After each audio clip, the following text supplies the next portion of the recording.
So, hello. Check, check. 1, 2.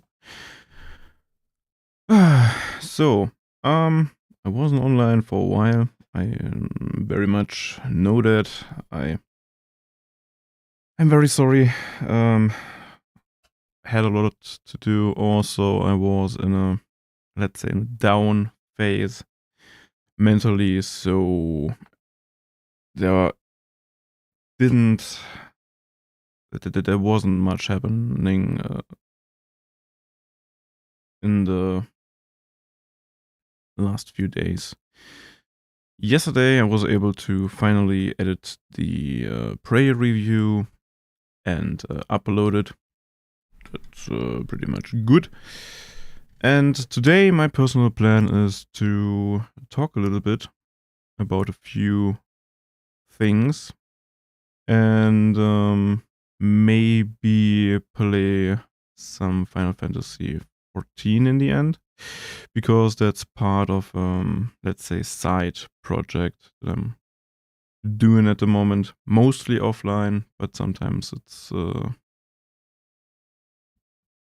absolutely fine to play it on stream a little bit and just talk in the meantime.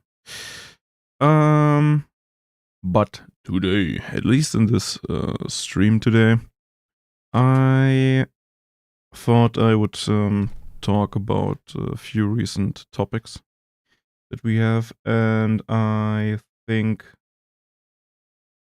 at least that's what I've planned. We go first with the whole Overwatch 2 PvE got cancelled story, and we will do a little reaction to Bellular's Bellular.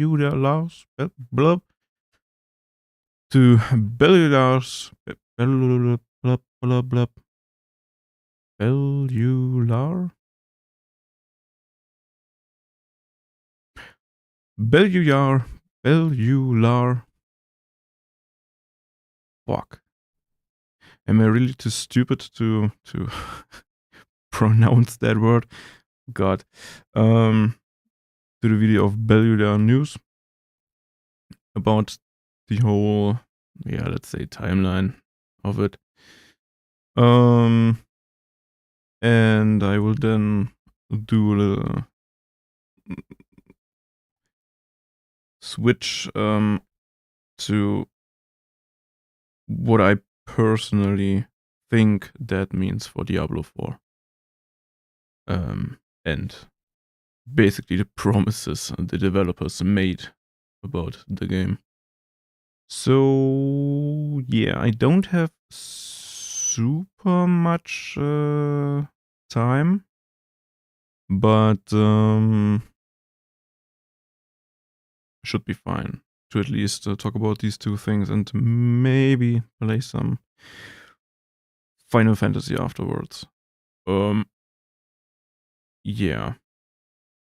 Originally, I had planned to basically do the reaction while playing, but then, for whatever reason, whenever I tried to put the browser scene in OBS over the gameplay, the game started to lag like shit. I don't know why, like the hardware wasn't the limiting factor for that, but that is what happened. So we are doing it very classical, right? So let's dive into the video, I would say. Let's go! Overwatch 2 is in a little bit of trouble with its community, to say the very least. Now, you've probably seen headlines all across the internet saying Overwatch 2 cancels PvE. That is literally not true, but well, kinda. Things have changed, and things have not changed in a particularly good direction, especially in terms of player expectations. And True. I think overall, the image of what Overwatch 2 was supposed to be. A lot of people thought Overwatch 2, why are we doing this? And Yeah, we're continuing to ask that question as Hard Drive just posted. Overwatch 2 has cancelled its hero mode PvE, its reason to exist, which, yeah. So I mean that's basically not super true, because there were several reasons for Overwatch 2 to exist. Because originally it was basically planned as a second game besides Overwatch 1, right? That's what they told us at the beginning, that Overwatch 2 will be a free-to-play game beside Overwatch 1, but that both clients of those games would be able to play with each other, and Overwatch 2 would be just the Battle Pass version with PvE mode and slightly, I don't want to say enhanced, because for some reasons I think it's more a sidestep, but with a different, better modern graphics. And but yeah, still the biggest reason for Overwatch 2 to exist was originally the whole PvE mode, right?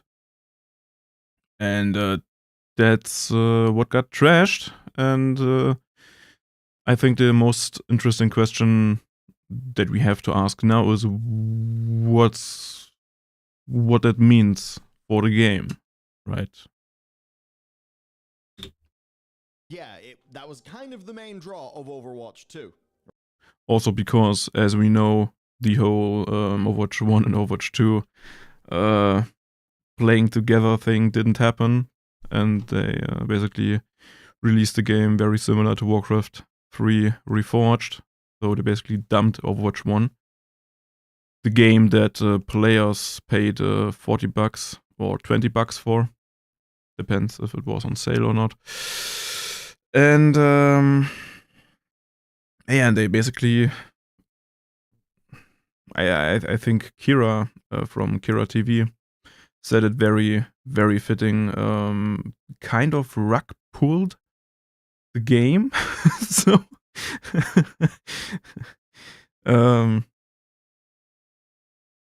it's okay. Let's right?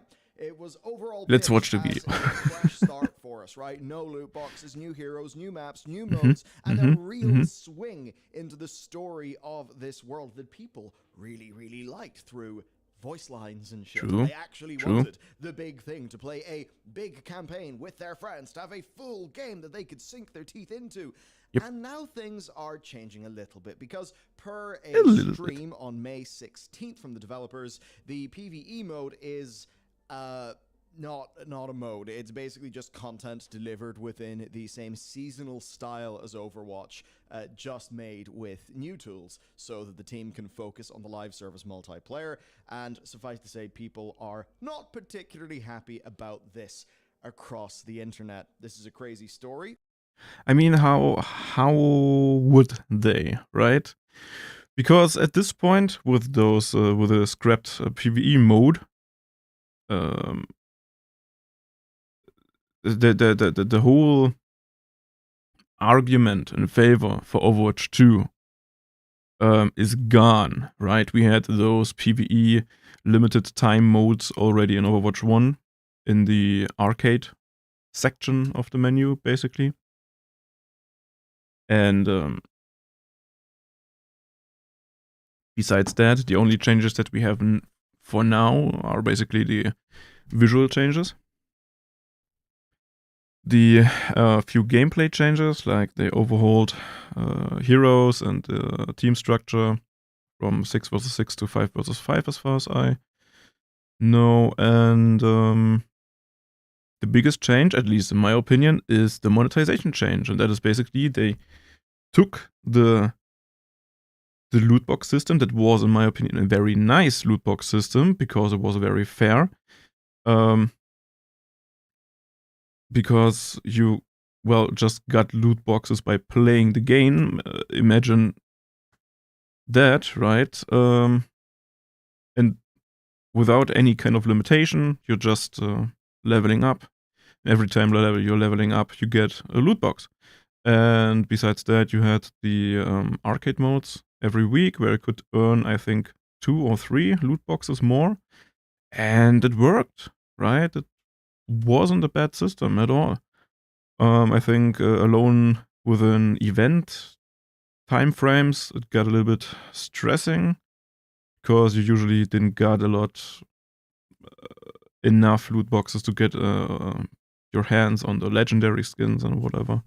But besides that, it was, in my opinion, a very fair system, also because you never lost anything. Even when you got the duplicates, those duplicates, not duplicates, duplicates, basically, well, changed into coins. And if you got enough of these coins, like you didn't get a lot of them, but still, if you get enough of those coins, you could just buy specific skins, like that, like without any hooks attached. And as I said, I think it was basically one of the best loot box systems that we had. And they basically took that loot box system, trashed it, and replaced it with one of the worst battle pass systems that we have, in my opinion. With everything that nobody likes. A lot of FOMO, very limited in terms of how fast you are able to level it at all. You have basically it doesn't keep itself alive. Like for example, Fortnite as the prime example. Just by leveling up one battle pass, you will be able to, well, buy the next battle pass. And that's, in my opinion, a very fair system, right? Because the main thing of a battle pass is not that they make a lot of money, but the main thing of a battle pass is its FOMO, in a sense that it keeps players playing the game within those 3-month time frames, if they care about the skins that are included. And so, especially if you have some form of daily missions or weekly missions that basically are the main way to level up, you basically keep players playing the game every freaking day, right? And that's basically the original purpose of a battle pass.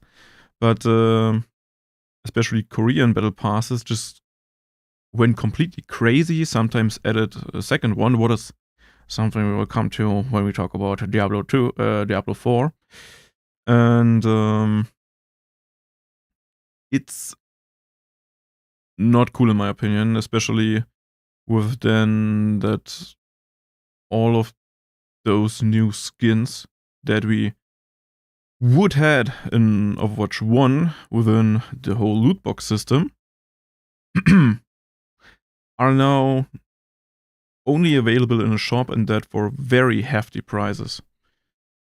Like that's whew, right?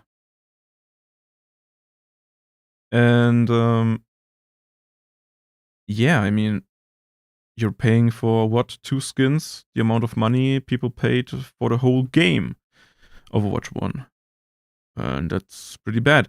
It's also pretty bad because they sold basically pre-order packages for Overwatch 2 with the promise of the PvE mode, what is also not there. So overall, the whole change that we have at this point is straight up worse. Except for the gameplay, but let's be honest, the gameplay could have been just a patch. So, yeah, right? Though I'm going to give it to you balanced. We're going to go absolutely in depth to everything going on, what is coming out and what is not coming out. So, the background here. The 2019 announcement, very big, glitz, glam, and a co-op story PvE mission framework that would finally give people in-game story. The one thing that they've been craving with really mechanically interesting Really nice. That is compared to what they had expected at the time, which was occasional seasonal PvE stuff that kind of just came in the form of an event. Now, this was in fact one of only 2 listed features in the press kit from that 2019 event, right? And it actually took up most of the page. People were promised story missions, which was basically the same as in Overwatch 1, narrative mission, which in fairness, those were brilliant, and hero missions, which were supposed to be mechanically different missions that changed how heroes play via customizable talent trees. But of course, Overwatch 2 changed all of this. So it was basically, you had a story mode, right? With probably the idea of most people was basically having a story mode that, well, tells you the story. Including everything that makes Blizzard games, including great cinematics, at least halfway decent storytelling, interesting, good character designs, everything that we already knew from the cinematics that we have, from the comics, from... Do we have books from Overwatch? Oh.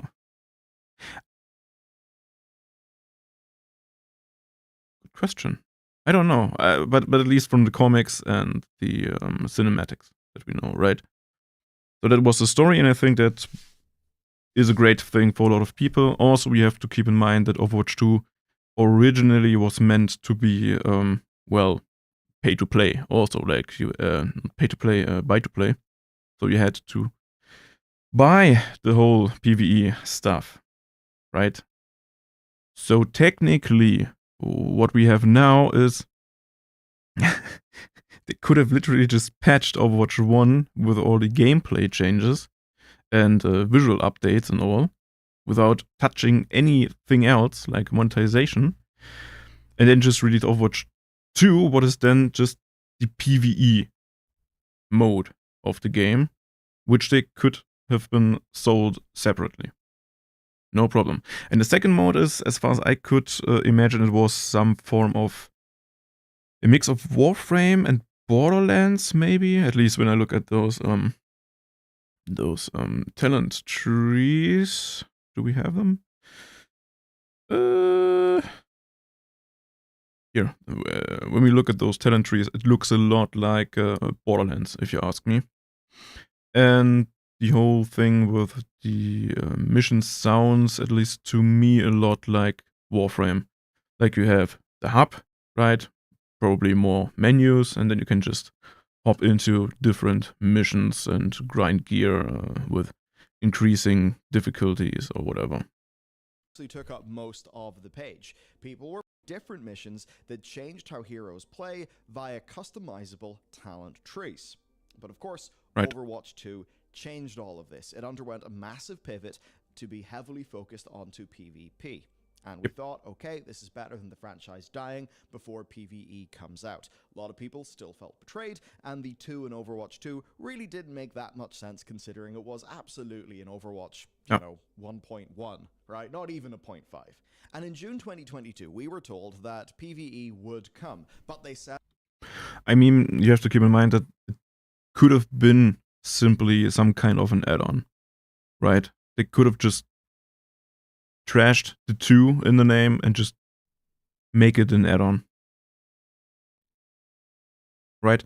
Maybe just make Overwatch 1 much cheaper or free-to-play, as they did now with Overwatch 2. And yeah, well, put the PvE mode as an add-on, a little bit like Fortnite now handles the Save the World mode, right? But like it's literally just a point in a menu that just drags you, that switches over to the PvE mode. So wouldn't have been a problem. I'm very sure about that.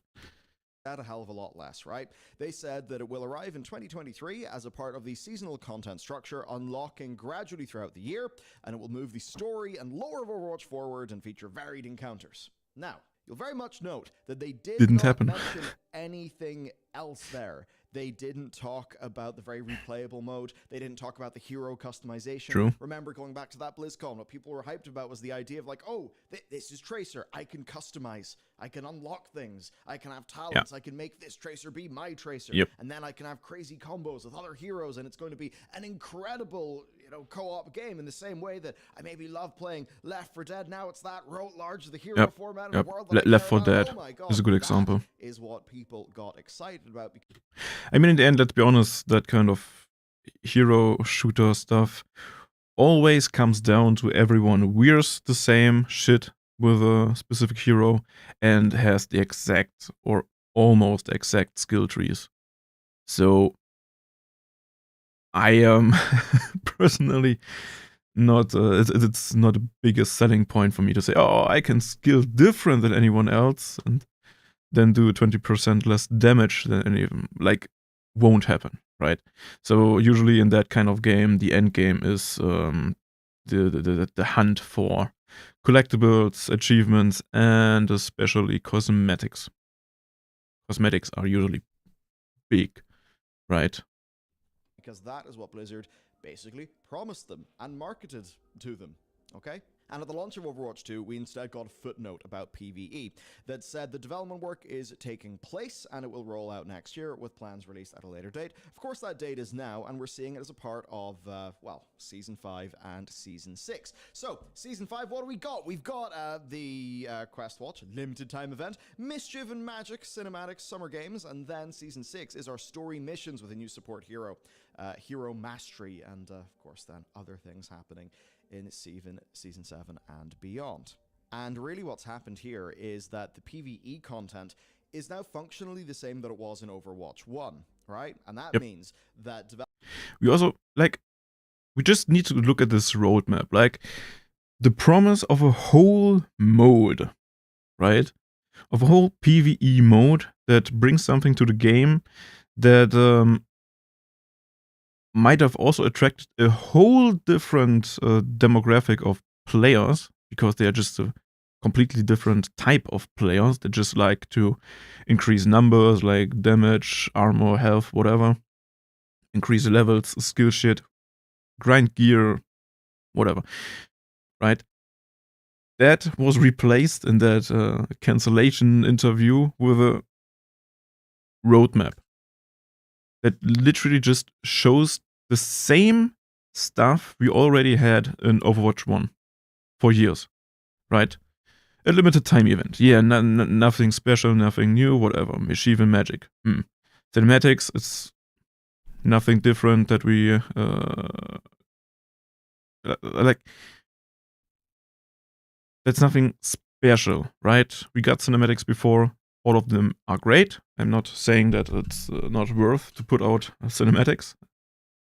Not at all. They are great, usually. And then it's just like, yeah, we have a new hero, some new PvE story missions. Like, it will probably be very similar to those that we already have. I mean, I don't know how many people are really into those PvE missions that we already know from Overwatch 1. Because most people that I know maybe played it so often that they have to play it for the rewards. And after that, either hunt for the biggest difficulty or, well, then just stop playing it. Because if you're playing Overwatch, you're usually playing Overwatch for the PvEP. Because the PvE is, well, it also doesn't feel great, in my opinion. And then, yeah, new map and player progression system. Probably some form of achievements or stuff like that, right? Nothing special. With a new support hero beyond. And really what's happened here is that the PvE content is now functionally the same that it was in Overwatch 1, right? And that means that development plans have changed humongously since 2019. They've basically rescoped this, they've cut a lot of their systems out.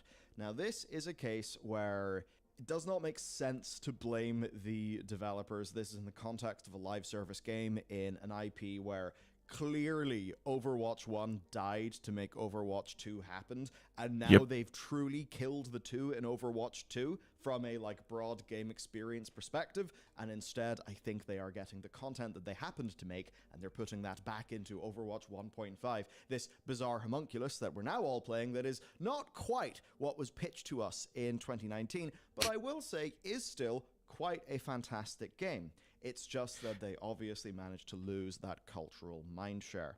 But we still should be critical here with the way that this has been. I mean, as I said, it's a good game, but 90% of that good game, except for the visual changes and the gameplay changes, is something we had before, and it's something where a lot of players paid $40 for. With the promise of just being able to play the game without any crazy amount of FOMO. That's in my opinion not an argument, and I think it's crazy to see how many people are still defending these changes, especially on Twitter. I mean, yeah, Twitter, right? How many people are defending these changes with that mindset? But it's now free to play, it's great, and the battle pass is so much better than the loot boxes, and I'm all the time wondering, like, are those just 12-year-olds that have hours upon hours upon hours to play several games with battle passes and this FOMO bullshit, and that are completely ready to spend all that time? Like, we are talking with those battle pass systems, we're basically talking about some form of a commitment over years to this one game, because usually when you're invested in a game, you don't want to miss anything, right? That's what our little reptile brain tells us. And the problem is that most people simply don't have the nerves and time to play several games with a battle pass system. It simply doesn't happen. Like, I play one game. I'm playing one game with a battle pass system, and that is Fortnite. And the sole reason that I'm playing Fortnite at this point, despite that I really don't like the last few battle passes, is simply because I don't have to pay more for the battle pass. I can just, it's easy to get the 100 levels. Within those 100 levels, there are the V-Bucks, the currency that you need to unlock new battle pass, and it's fine, right? It's very chill. I don't need to spend horrendous amounts of times. I'm just going in every 2 weeks, play a few rounds, do some quests, and leveling up 20 levels or whatever. There's really not a lot of commitment. It's very chill if you're not going for the 200 levels, right? With those ugly recolors. If it would be different, I would trash Fortnite too, right? No question, I don't have the nerves. I'm stressed out. I'm also kind of, it's a weird thing, but I'm also bored by battle passes. Like, it's not an exciting system, in my opinion. It's just, it's, I mean, originally we had progress systems within the game. Like, for example, imagine Call of Duty, the Modern Warfare series. You were just progressing by playing the game. Like, you're progressing your weapons, and you got new camos and achievements for those weapons. In the end, you got the golden weapons. You progress by leveling up your account over and over again with the prestige levels and stuff. Like, that was great. It just worked, and it had a lot of motivation for people to just keep playing the game whenever the players, wanted to play the game. That is not the case for battle passes, and it's just frustrating and stresses me out. At this point, that's also a reason why I won't play Diablo 4, is simply I am at this point actively dodging games that have battle passes, because I don't even want to dip my toes into these systems that then make me mentally ill by having FOMO every time I see some time limited bullshit coming up. So yeah, whatever. Sorry. Been framed, and the way that management have tried to sort of sell this whole thing at us. They let expectations fester like this. Now, if you've seen people say PvE is cancelled, that's wrong. There is PvE in Overwatch 2, but in a way, it's half of what was promised in the 2019 materials. We do have the story missions, but we don't have the hero missions that have the talents and all of that. But I think, yes, technically, yes. But I think that when they originally announced the whole thing with a story mission and those hero missions, people had something very different in mind. Like really some kind of a at least halfway decent premium-ish story experience. And let's be honest, those story PvE missions that we have since Overwatch 1 are not that, right? They're not like you're not super excited to go into them. It's not even necessarily a story that that is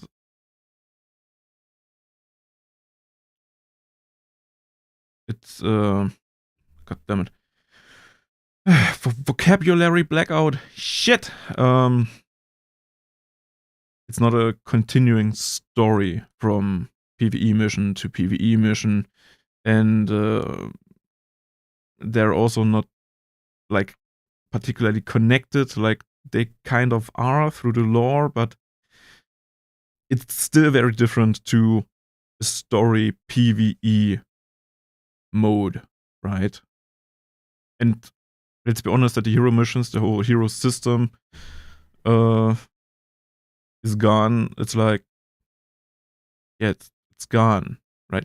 We didn't get anything out of the whole PvE stuff, right? So, yeah, I'm not a big fan of trying to argue in favor for changes that are clearly not made in favor for the players. Like, just please don't, right? Here's somebody saying, hero mode is not the same as story mode. Story mode is alive and well. So what that basically means is that the mechanical changes that required the switch to Overwatch 2 and the killing of Overwatch 1 are now essentially pointless because those mechanical changes haven't really happened. And I think for a lot of people, they just see the path not taken, where Overwatch 2 has evidently wasted years and years and years of development, incurred massive technical costs in redoing everything in the new version of the engine. And what have players got for this? Ultimately, they've got, in some ways, a better experience because maybe you prefer 5v5, and certainly the content cadence with new maps and heroes is a lot more strong. But what you lost was years of support for Overwatch 1. Yep. And I think Overwatch's cultural mindshare, which absolutely withered on the vine.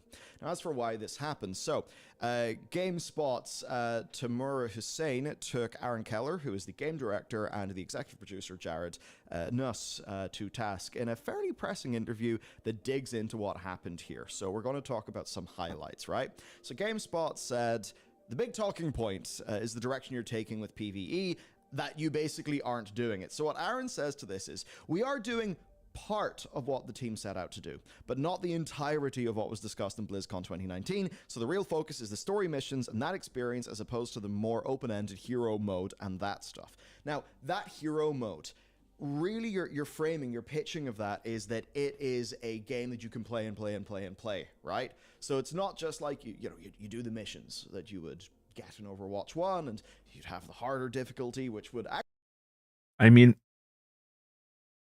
usually those modes end at some point, unless you're really going for those unlimited increasing of arbitrary numbers of your character or paragon levels like in Diablo 3 or something like that.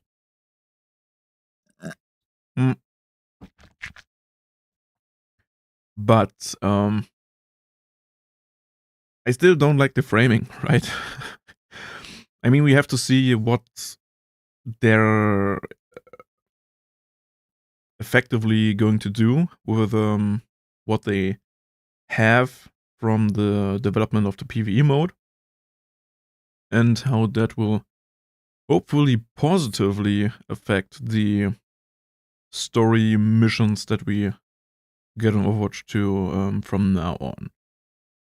But I don't think that this will be anyhow near what people expected the story mode to be. So I really don't like this.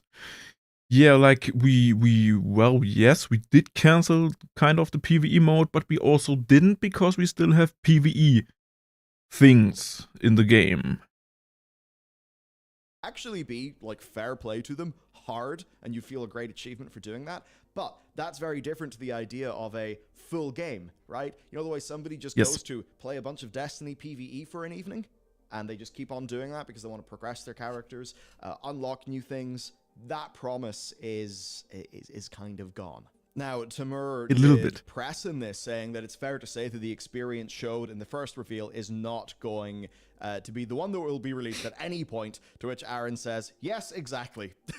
We are definitely not doing the hero mode and the talents and the power progression system. Now, it's a bit weird. I mean, after the Avengers and so many games that have came out, we're all just like, oh, great, power progression, live service, and all that. But I think for a lot of people, having that in a PvE co-op shooter in a world that they already love would actually have been a really high value experience. Yes. That they could play a campaign full of those story missions and then have this massive, meaty, replayable game that they could really sink their teeth into for potentially even years as more content is added.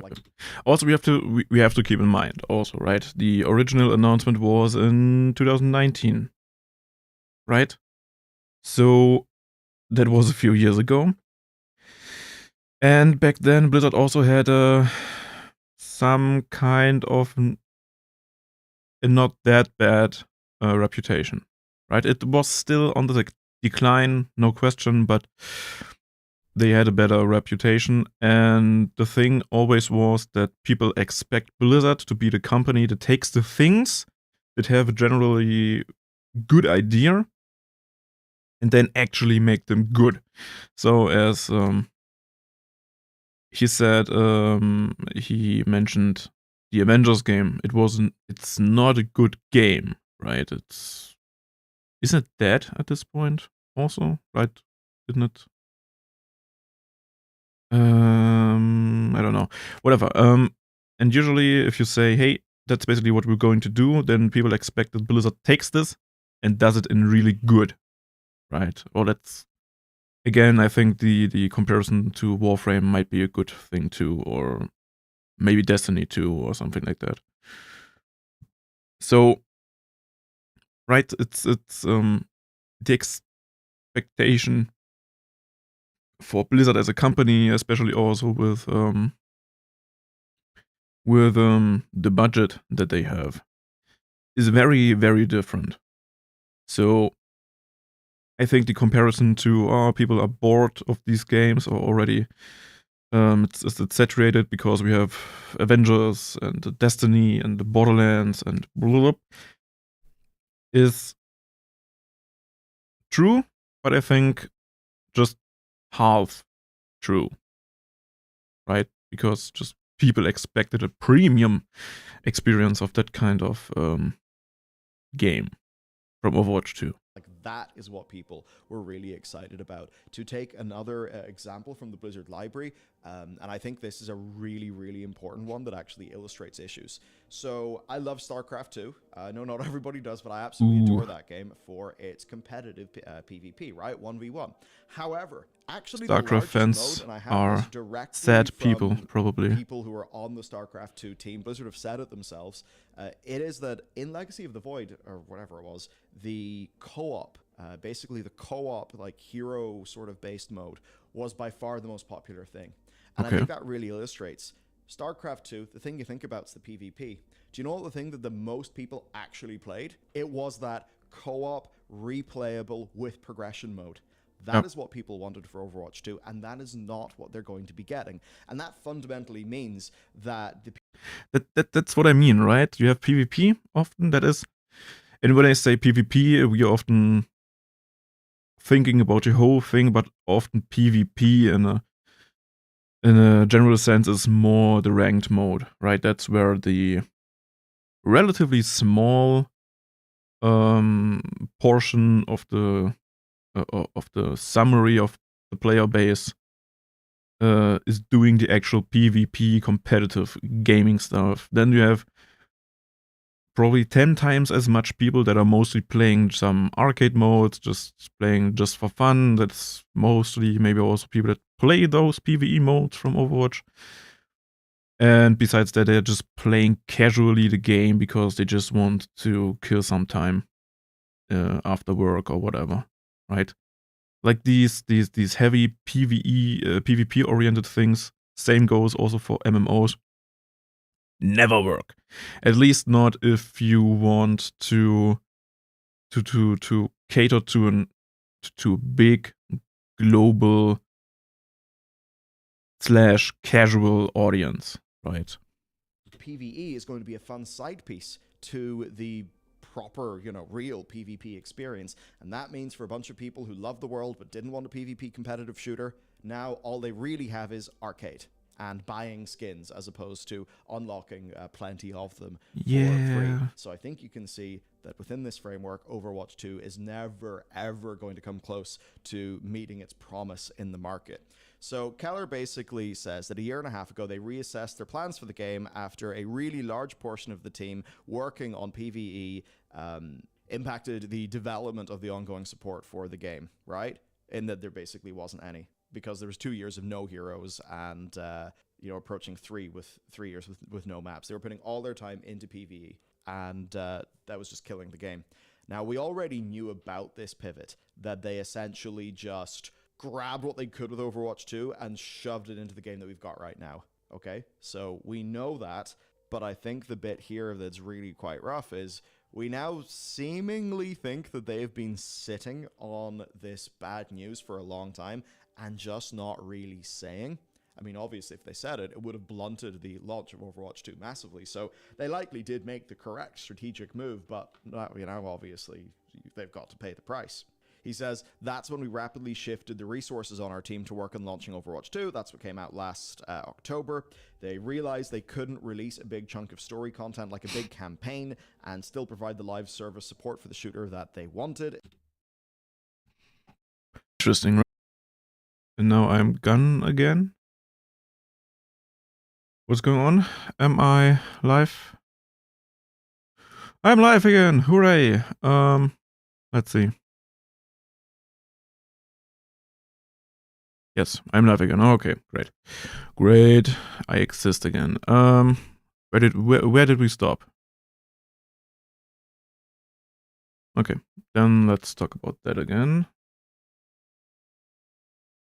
So, again, I don't know when the stream died, for whatever reason.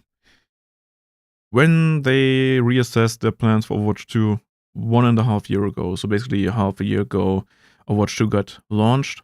It means they already thought about it 1 year prior to that. And, well, that kind of feels a little bit like they literally lied to us half a year ago, right? Because, well, imagine they have launched Overwatch 2 and basically said, yeah, so, this PvE mode that we have originally planned, well, that kind of just, well, we ditched that one, right? To make you pay for battle passes and overpriced skins and yay. Ooh.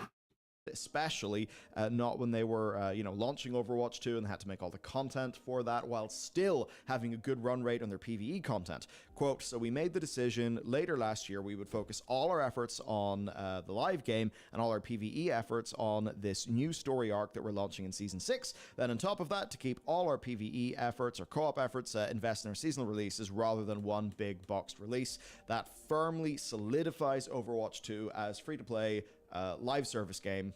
It firmly means that there is no, like, it's Overwatch 2 release day, everybody, let's come with our friends, play all the big campaign, right? It's not going to be a launch day like that. Yeah, it's basically the questioned about why the resources very normal live service stuff PvE stuff that people do. They basically pointed out that scope and stuff like that is hard when it changes.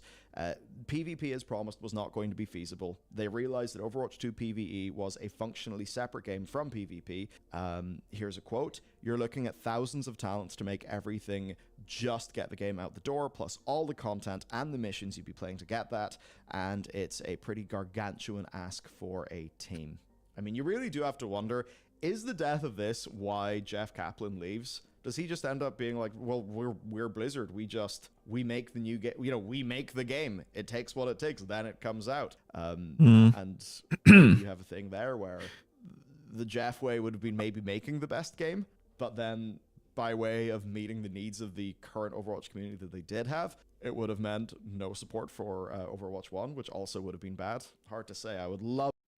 So, I mean, what it basically, I mean, the whole Jeff Kaplan thing, that's tinfoil hat stuff, right? That's pure speculation.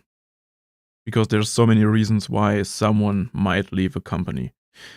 But I think the whole argument against the PvE mode in the end was, oh yeah, we would have we have just that much resources, and that this planned PvE mode would have needed development. Crazy thought, I know, but it's like how many talents? Like, you have to understand, like, the story mode. Okay, I can understand that, but at least the hero mode, it's hard for me to believe that this is so much work for them that it couldn't have been somehow realized, that thing. Because it's not like they had to develop a game from the ground up. They had already a lot of assets. They had the heroes, they had at least the base is already there, right? The general gameplay was already developed. Unless I don't think they would change, like, how the shooting behaves or whatever. And it's the argument is, yeah, like, we to bring out the PvE mode, the story mode, we actually had to develop it, so we decided to not do that and push everything into developing some cheap season stuff and a few cosmetics that we can then just sell for $20-$30 every quarter year. That's it, right? It literally says, okay, we didn't want to spend those resources on the mode. After 3 years, by the way, right? After announcement. Like, I have no idea. Like, we have indie studios that are able to realize that kind of game. How is Blizzard not able within 3 years to do the same with a game where a lot of what they're going for already existed? Like, they had a style, they had the general lore, the story. That's a lot of time they don't have to spend anymore, right? And I don't get how they basically have nothing after 3 years of development, after basically completely stopping to do anything for Overwatch 1, right? After, 2 years or what? Overwatch 1 was basically abandoned from them. It's somehow embarrassing, in my opinion. Of some of these people to speak up in the future, perhaps. So they essentially said that with this PvE work, basically it's a big black hole, right? It just didn't look like there was a definitive end date in sight when we'd finally be able to put a stamp on it, or that end date was years away, and it no longer felt we could be doing that to our players, or we could be doing that, with the live game that they were running. And I think rightly to this GameSpot then pressed them and like, hey, this separate, this proper PvE, this was the whole justification for the 2 in Overwatch 2. Noose and Keller then pushed back, saying that hero mode might be gone, but there is still some PvE content. Quote, no, we're going to do PvE stuff all the time. It's just not in the format, right? Yeah, it's like we are doing that shoved in. Like, I mean, the PvE mode that we have is just, it doesn't feel like a PvE mode. It's literally just some arcade mode in the PvP game. And it, does feel like exactly that. For the topic of literally ditching a game, I don't think the decision itself was bad. Right? If you're not able to execute what you have, it's, in my opinion, usually a better decision to at some point reevaluate your situation, and in the worst case, just trash it so you have more resources to spend on something that's actually adding value to one of your products. But the problem here is that we are talking about an announcement 3 years ago, right?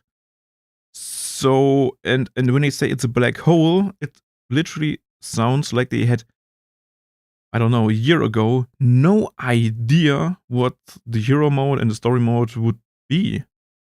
So either they did the announcement literally at the beginning of the development, where literally not even the concept phase was done. What is very important, because if you don't have a concept, you don't know where to start and what the final result is meant to be. Star Citizen.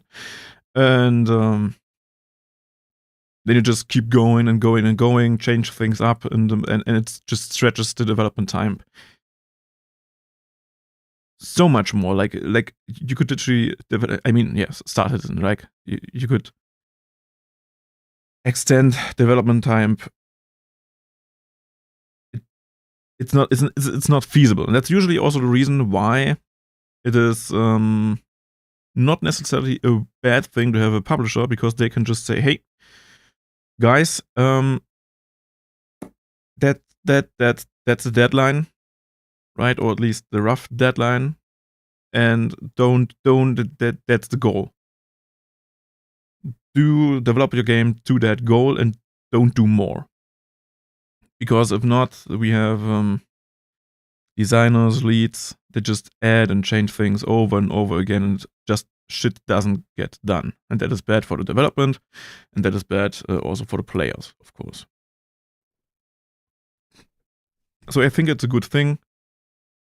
But the problem then is that we got an announcement 3 years ago, right? 3 years ago is just, and it's literally was just a bad point in time to do the announcement for the PvE mode, for Overwatch 2 in general. If they didn't know already if that is feasible to do, or, well, if they have to trash it in the end like they did now. That people wanted. So GameSpot then pressed them on the impact of PvE in Overwatch 1 and the desires that were there from fans. So they said, basically they reaffirmed that there is still PvE and co-op in the style of the first game, right? For the people who can't get their lore fix from PvP, that Season 6 is the start of the actual narrative about the game's characters in the actual game world, unlike Season 4's Star Watch or Season 5's fantasy events that use costumes as a framing. Then with this, there will be cinematics, there will be a lore codex, but they did confirm there will be no new hero missions that feature specific abilities for PvE. It will simply be regular heroes using their regular mechanics, so yes, hero mode is dead. Here's another quote. If the variant mechanics come back. So that's basically what I meant, right? That we basically have to see what they're going to repurpose from the development that they had for the PvE mode and how much of it they're able to put into the, well, PvP arcade PvE modes that we have since Overwatch 1. I think if they're able to pull it off with cinematics and all, I'm curious how they are going to implement it.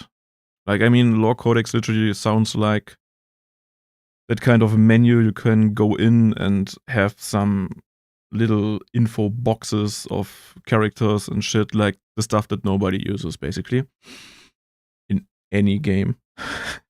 And, but I'm curious to see how they will implement it. Right?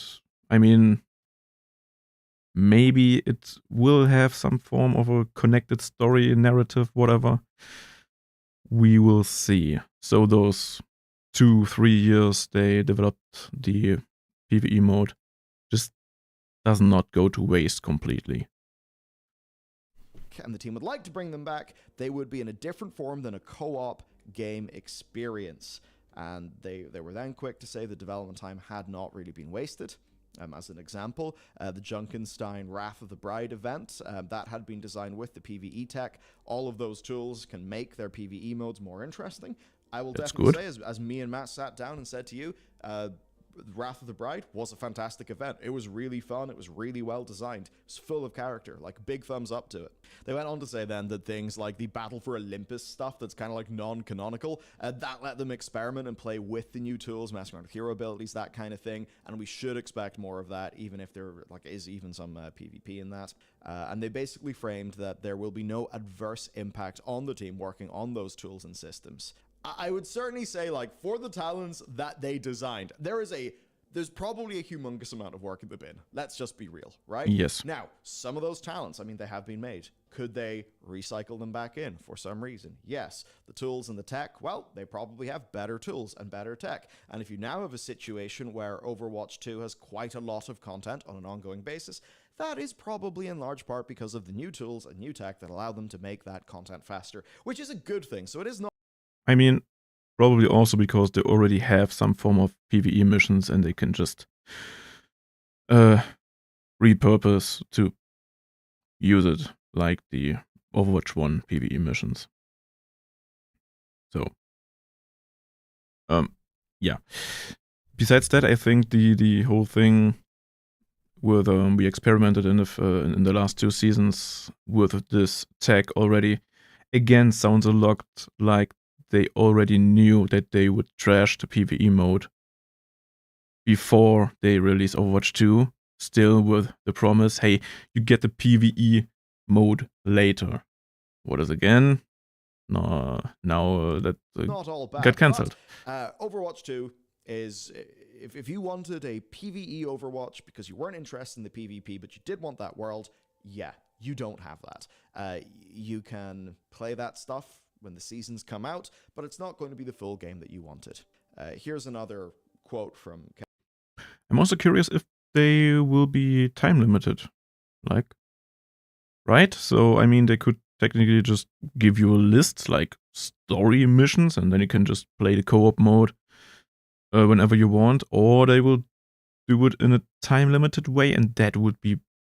Ugh, that's the whole Battle Pass thing again. Like, ugh, I really don't like that. Like, you have these 4 weeks to play this mode, and after that, it will be gone.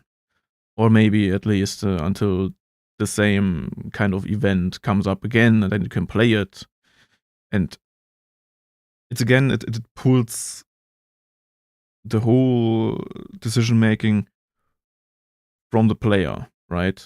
It's, in my opinion, not a good experience to have it like that. It's fine for those funny PvE modes that we had now, but if they now go for a connected, continuing, ongoing story, I hope they will keep them in the co-op section, in the arcade co-op section, like forever, like right? So you can just choose to play it whenever you want. Keller. There's a reason why we're being more transparent here. We want to be able to give players more context into our development process, and we want people to have more context around why we have made that decision.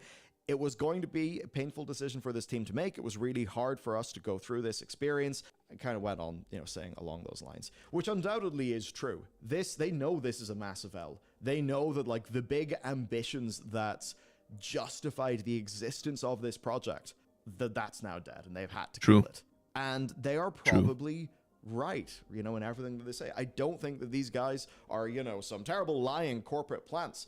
I think that ultimately, like, the rubbers hit the road, and a lot of bad decisions were made in the past. A lot of mismanagement happened. And when that mismanagement happens, who are the people that lose? The players and the actual boots on the ground front line. Yes, but again, a lot of the things that we basically have seen in that video alone sounds a lot like they knew that this is going to happen, and they decided to not tell their players when they release Overwatch 2. So, by God, I mean, I already have seen people again harassing developers, or the dude, the man that, well, brought the news to the players in the interview. That's completely, just don't stop harassing people in general, maybe, would be great. Twitter, stop it. But I do think how they handled the situation was it's a lot of PR speak, right? It's a good way how they brought up the issues, and did a lot of flustering to the players, like, how PR people tend to do things. But in the end, it still feels like they were basically lying for us for maybe 1 year, maybe at least, since the release of Overwatch 2. And that obviously won't sit particularly great with the player base. Surprise. Developers. That's always how it ends up being. I would say, I suppose, also the publisher, because there's a lot of money that they failed to rake in for many years. So to recap then, we are getting under half of what was, maybe somewhat under half of what was originally promised. We are going to get the full story missions of Overwatch 2, similar to Overwatch 1. It will not be a full campaign all at once. We know that these missions are going to be added over time as a part of the seasonal content. Hero mechanics will generally not be altered from PvP to PvE. A full talent system with modified gameplay will not exist. Development on PvE with the hero mode seems to have been changed in late 2022. I imagine that is when the bullet went into the fully went into the back of that thing's head. Yes, that's when makes they sense. essentially hit a realization that with the team that they had, the resources that they had, they would not be able to make a whole game worth of content while also keeping the Overwatch 2, pretty damn grueling, one season every 9 weeks content cadence going. And the audience is now only being told that, it's season 6, which is, guess what, like just under a year or something like that. After the launch of that is when it's going to happen.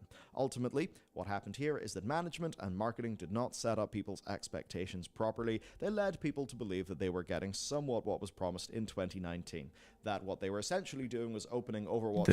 They literally did call it like an open beta, didn't they? That they would launch it like that, hey, we got some Overwatch to play now, but hey, the real thing that we've been cooking up for years, that's coming next year, big hype. That obviously has not happened. This is a complete failure in product positioning and a failure in the anchoring of expectations. Yeah, the hype train, right? Choo-choo.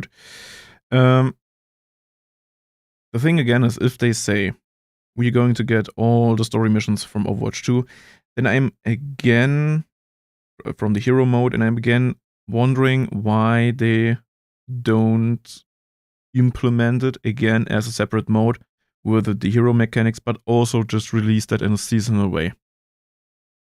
Right? Because I have to imagine that something of that hero mode with the talent trees and progression and whatever already exists behind the scenes.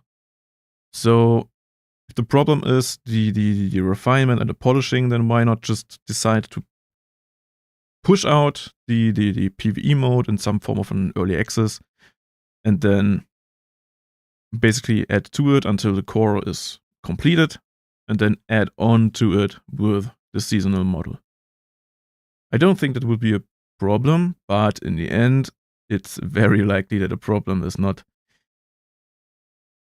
I don't think the resources or the general planning is the real problem. In the end, it's very likely just the money, because they saw, hey, we are able to get, I don't know, let's say on average $20 from every player every 3 months, every season, basically. And so that's basically what is it? $80 per year. Like, I don't know, is season 2 months or is it about 3 months? I mean, it's a season, so probably. Let's say $80, right?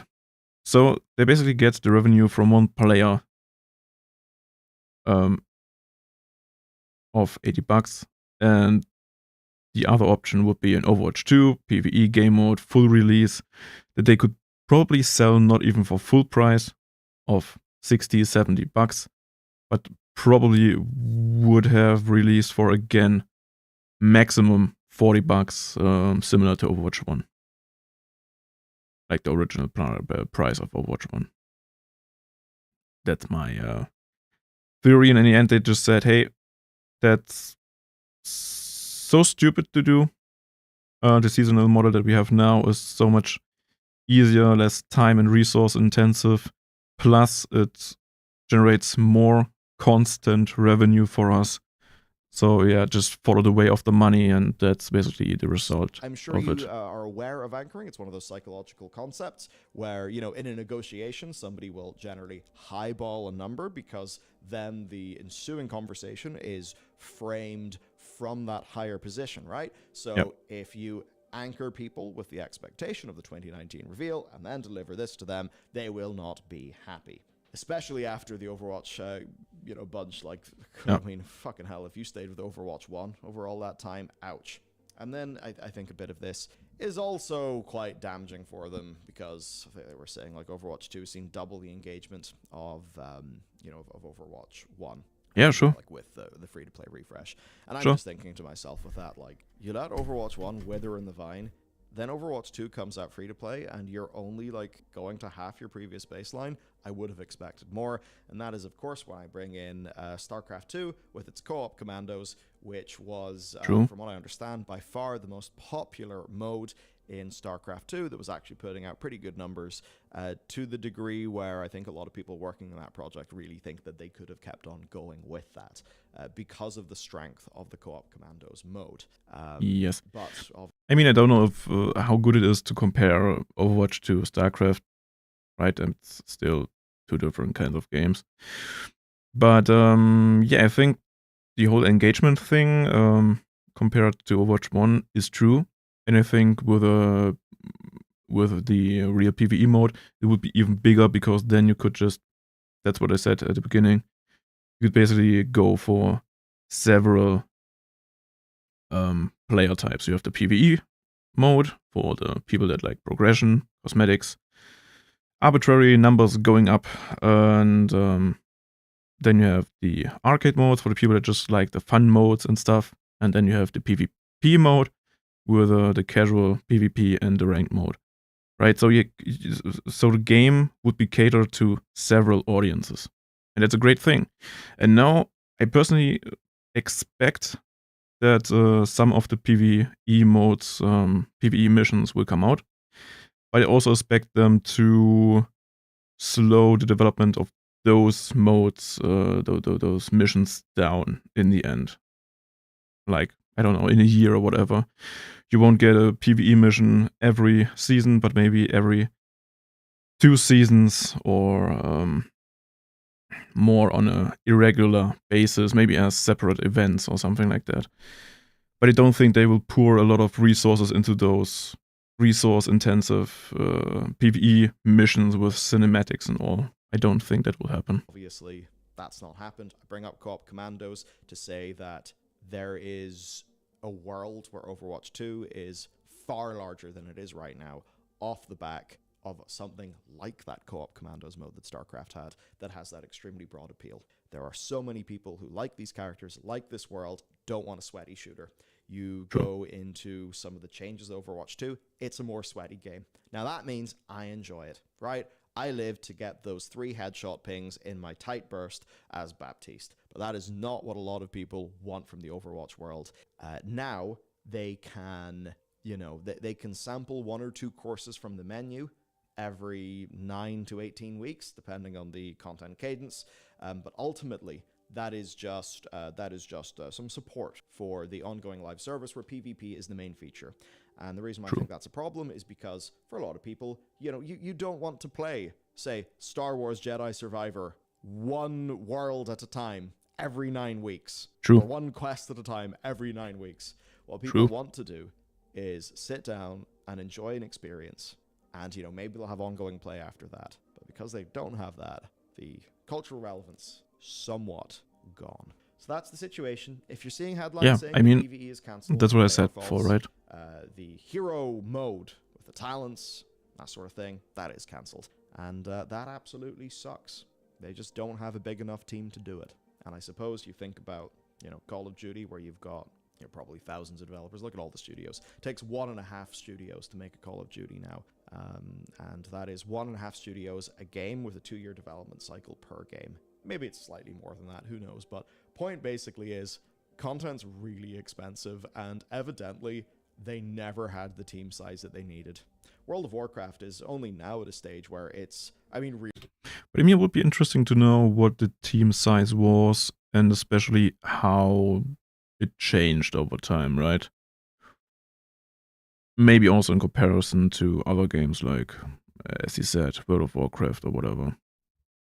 Because we also had in the last few years, especially since the whole sexual harassment stuff with the stolen breast milk. We had a lot of brain drain in Blizzard, right? We had very regularly, besides the fired problematic people, employees, we also had a lot of news about developers leaving Blizzard and opening up new studios. So there's a lot of drain, a lot of loss in terms of experience and workforce for Blizzard. And we don't know how they shifted the rest of their employees to the different projects, like now Diablo 4, World of Warcraft, Overwatch, and I don't want to say StarCraft because it doesn't feel to me like that gets development at all at this point, but yeah. Really getting the content that it deserves. It's actually getting more content than I expected. World of Warcraft is, I actually think, as a game, the best it has been in easily a decade. I think this expansion's better than Legion. A lot of that is off the back of just... Sounds great. They have the headcount to make the content, and evidently here, they don't have that. And that's what it is. It's a little bit like saying, hey, we've cancelled all future World of Warcraft expansions and we're only going to do patches. Well, if you're somebody who loves Mythic plus Dungeons and Raids, you'll be fine. But if you're somebody who wants I'll show you a world, you're not going to enjoy that. I guess that's a bit of an analogy. Tell me what you think. What does this mean to you, your friends, your guild, the people you game with, the people in your Discord server? I would love to know. Of course, to support the channel, check out Shortform. They're a really awesome service. I use them all the time. And yeah, they're pretty great. All right, that's it from me. See you next time. All right. Again, great video from Bellular. Fuck it.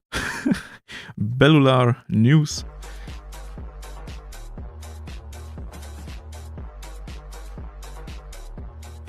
Oh hey, thank you for the follow.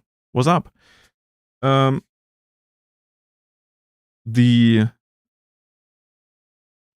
of all, I will link you the video in the chat. Bum-da-boo.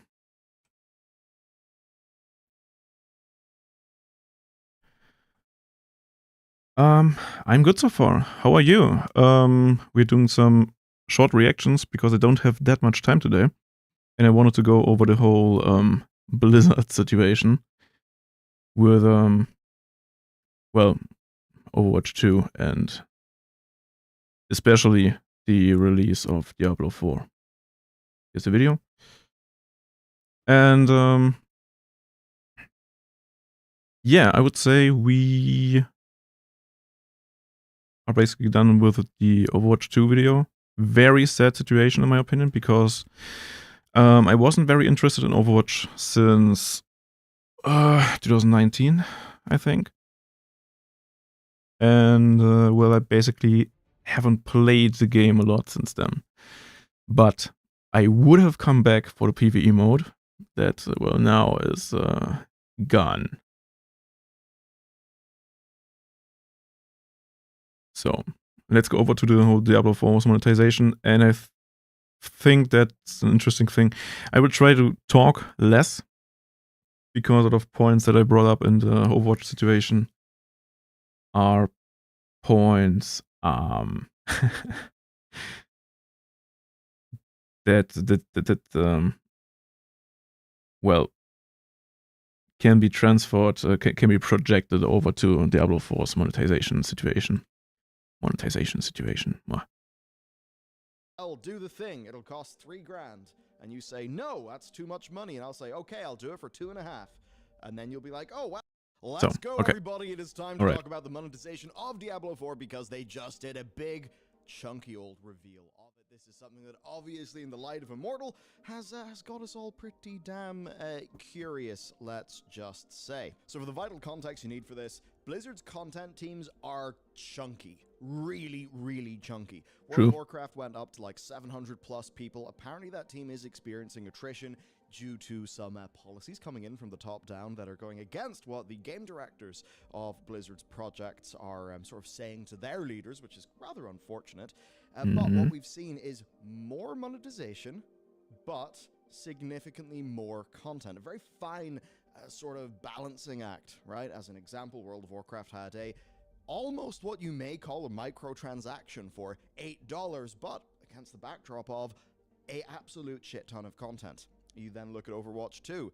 While not all has been perfect there, you cannot deny that those seasons somehow have managed to come out, which, I mean, given that we didn't really expect things to go particularly well, given how aggressive their plans seem to be, is kind of surprising. And now when we look at Diablo 4, I think we see a game that is trying to have I mean, the whole thing about Overwatch didn't age that well. Less World of Warcraft, probably a little bit more Destiny 2. Now, Blizzard always said that this would involve some post-launch monetization. Now we're going to find out what that is. What I can tell you is a deluxe edition-sized elephant in this room. Diablo 4 is a premium launch with the base edition costing $70, right? Now, it does, of course, have your usual pre-order bonuses that are connected to other Blizzard games, a bunch of cosmetics, things like that. The new premium full price of games. For the deluxe edition, and that will get you 4 days of early access. So June 2nd release date. It's one of those. I'm at this point so freaking annoyed from those early access days. I mean, the thing is, they, for whatever reason, I have no idea why, but they work. Like, people spend $20 to get into a game just half a week before everyone else, and with the idea that they will be able to play the game without any problems. So I haven't seen a single example where that was actually the case. Usually you're paying $20 to be in the early access of a game. Because let's be honest, until half a year after release, games in 2023 are simply not finished. They are not polished. They are not done. Right? And then paying extra money for the upfront server testing and Ooh, I really don't get people who actually pay that money, but that's an example why things are how they are today. It's won't get better, I think. Interesting things. Quite often you have some technical hiccups in that period, but this does solidify June 2nd as the real launch. And at least from my experience, and I think a lot of perceptions, this is a strategy that is extremely effective. I mean, what do you do? Yes. Okay, the numbers would have been easier. I could have just said you increase your average price of a sale by like 25%. Not as high a percentage since we're $70 instead of 60, but you get my point, right? For almost everybody, and especially a game like this where it is a big, it's a big tide, right? A big tide of gameplay, where people are benchmarking themselves to their friends, right? Like, yeah, that's going to go humongous, I think, for them. And also, since PvP is more of a thing in this game, it does give people a little bit of a head start there. But we can add to this the Collector's Edition at $100, which is also roughly industry standard. That does. I mean, yes, but no, right? I don't think we have to talk about the fact that Diablo 4 won't be a big PvP game. It just won't happen.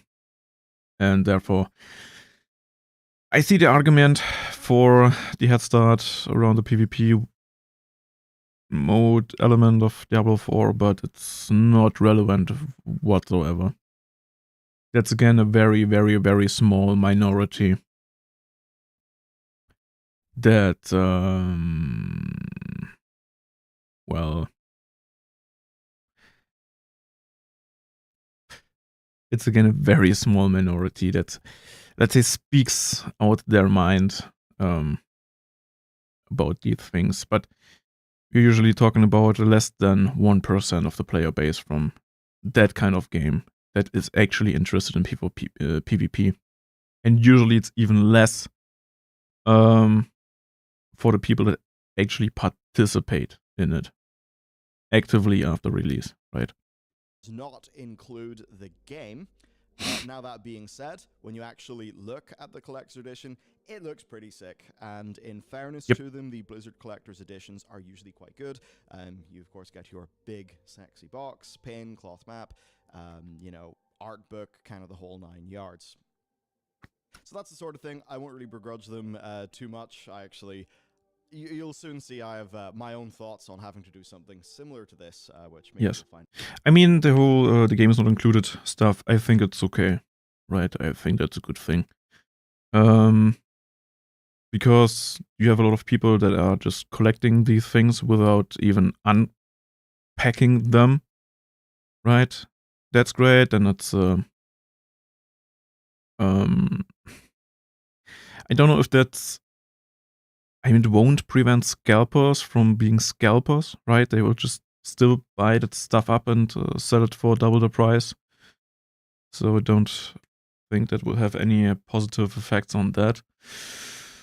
And besides that, yeah, I mean, it's not really a big difference, right? If you're paying 180 for the collector's edition with the game included, or what is it, $90 for just the collector's stuff, doesn't make a big difference, right? Find out about in like a month or two. Anyway, as we go on then, your $70 game, all your various different upsells, which I think will be highly, highly effective. Just look at the number of copies that D3 shipped on launch. Like, this franchise absolutely does the numbers. But then, of course, we've got whatever the hell's after that. So let's take a look at post-launch support. Okay, there are going to be quarterly releases. All right, so not as aggressive as Overwatch 2, but quarterly releases, and I actually think that is pretty damn fantastic. So, additional gameplay features, new quest lines, battle passes, legendary items, class balance changes, quality of life improvements. Yes, it's good. Like, additional gameplay features, that's great. New quest lines, that's great. New legendary items, that's great. Class balance changes, that's great. QoL improvements. Every quarter, year, great. Battle passes. I said it in the Overwatch reaction. If you want to see it, just go on the channel, you'll find it really easily. I'm not a big fan of that. I don't like FOMO, I don't like battle passes, it's stressing, it's annoying. And unless they are realized like in Halo Infinite, where they just, well, available forever and you can just choose on which battle pass to work on. Besides a system like that, they are just not great. I don't like them at all. But also yeah, bringing fresh concepts and ideas to the game. So, seems pretty decent. Our first season starts mid to late July, over a month after the game comes out. Now, they've said that this is because these new seasons will all only be accessible post-campaign, right? So seasonal content is after the campaign. That's why they're doing that sort of delay. But it's not going to be a direct continuation of the campaign. They're going to leave that to the expansions. And they also confirmed that the story can be skipped after the first time you've completed it, which of course just means you don't have to like redo the story on your seasonal characters. That's Overall, great. Then, this in itself is kind of interesting, right? You look at, say, a Destiny. One of the things people, I think, sometimes liked in Destiny was the progression of plot. Or at least the progression of lore between those seasons. Maybe we will still see that, like, you know, lore hints, things like that, that kind of, you know, weird live service way of storytelling that doesn't involve a shitload of content. But yeah, I think this is basically them wanting to get all that engagement, but still wanting the idea of a new expansion, you know, big new story, big new villain, all of that to be super exciting, and to, of course, drive humongous sales. Anyway, this also does follow something that Call of Duty has been doing. And I really have found this to be interesting because a lot of the modern Call of Duty games, whenever you boot them up and play them, you click in the store and you're like, what? There's a bundle that gives money to the Call of Duty endowment for veterans, and there's basically not much else in the way of monetization. This is loopy. And it's always then that, like, after a month or two, that's when the season starts. That's when the monetization comes in. So this kind of will happen. Kind of gives the game then that new marketing beat as the season drops. It's time to re-engage, and that is where all of your sort of optional spend and all of that sort of comes in. And this also has the very handy thing of allowing them to dodge having to show off any particular pricing or anything like that that could be kind of controversial. As an example, Call of Duty Modern Warfare 2 looked like a pretty damn, you know, good, fair experience when you actually look at that on launch. And then very recently with DMZ mode, we have seen multiple, you know, cosmetic bundles that do happen to have a gameplay benefit, which... So, and yeah, that's basically one of the things, one of the big points I want to talk about. That's why we have watched the Overwatch 2 thing before. I was originally thinking about watching the Diablo Immoral video from Josh Strife, but I thought that's enough. Because what we basically have with Blizzard's last 2 games is a Overwatch 2. A game that now trashed something they promised before. A very big part just to increase the monetization. And then we had Diablo Immortal, a game that is very similar to Diablo 4, for obvious reasons, that has a PR past of very specific wording to hide predatory monetization, right? We had the whole thing with we won't have pay-to-win gear sets, right? You won't get benefits by paying money for the gear, but in the end, it's exact the same, but the pay-to-win benefits were not in the gear, but in the gemstones you're going to put into the gear. So that is very, very clear misleading statements, and that's basically the reason why I personally have no hope whatsoever that this won't be something that will happen to Diablo 4 2. Like, the game releases, it will look... I mean, we will see in the video that, in my opinion, it's still, even on release, it doesn't look great for a game you're going to pay $70 minimum for. And then you still have a battle pass, an in-game shop, and some other FOMO bullshit. And but we simply don't know at this point, and I think that should be illegal, in my opinion, to add monetization. How the game will look like in season 1, how the game's monetization will look like in season 2, how it will look like 1.5 years down the road, right? And that's something that is very, very worrying to me. Which is a bit scummy. Now, to go and talk about the seasonal journey then, this will be familiar to people who have played games like this. It's designed to showcase all the seasonal content to players by giving you chapters made up of individual missions, and if you click on it here, you can see exactly what it looks like. You've got your different chapters of the seasonal journey, and essentially just what a lot of players want. They want to go into their game, they want to have a clear goal, and they want to have something that just says, hey there gamer, this is what you can go and do to move your way through this. That's great. I really like that one, to be honest. I really, really like that one. By winning matches in Halo Infinite or something. Something like this allows Blizzard to have it be a little bit more designed, a little bit more varied. Because usually after the story missions, I'm in that kind of game. I'm not a kind of player that likes to have just numbers going up. So I have to have some form of goal, and it's either the hunt for cosmetics, and then deinstall the game, uninstall is the right word, and then uninstall the game after I got the cosmetics, so I basically don't get anything out of it, or just close the game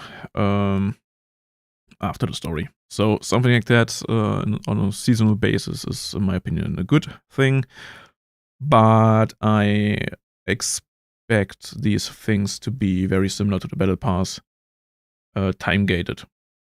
So you have to get into the game at least every week, then do a week of your stuff, or yeah.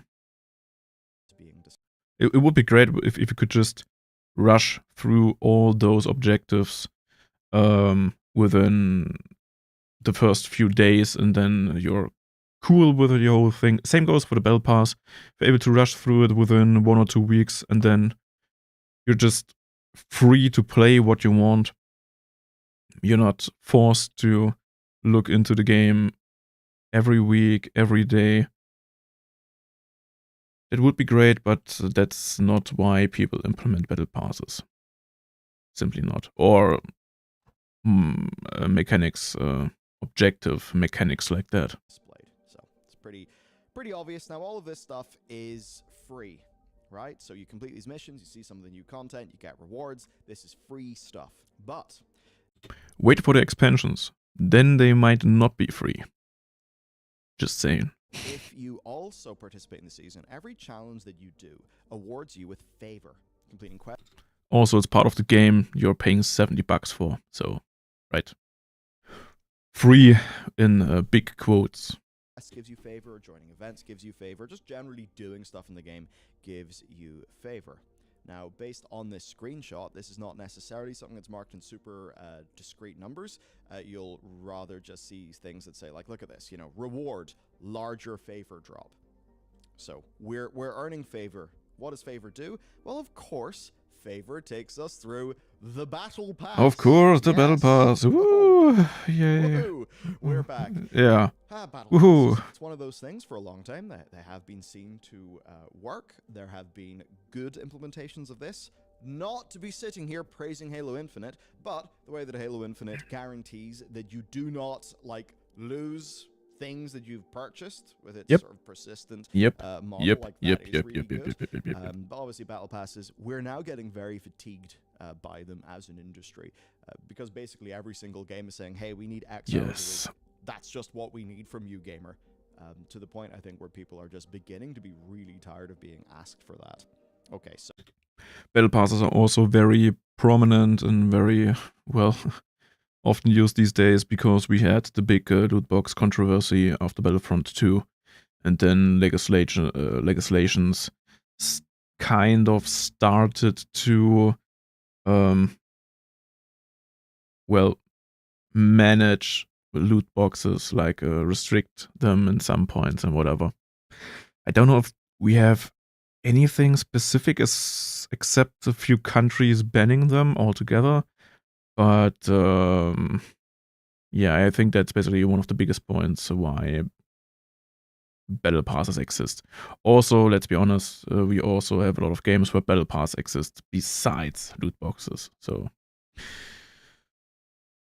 we get the bad things of both worlds. There's a little bit of a look at the Battle Pass. We've got 27 free tiers and 63 premium tiers. This will last for 3 months. And it ain't a Halo Infinite, crew. It cannot be completed after that. And it can only be progressed on seasonal characters. That's what I hate. 3 tiers will give you cosmetics, which are framed as being class agnostic. They give you smoldering ashes, which can be spent on blessings, right? So these are things like player-controlled boosts to XP, gold, and obol earnings during a season.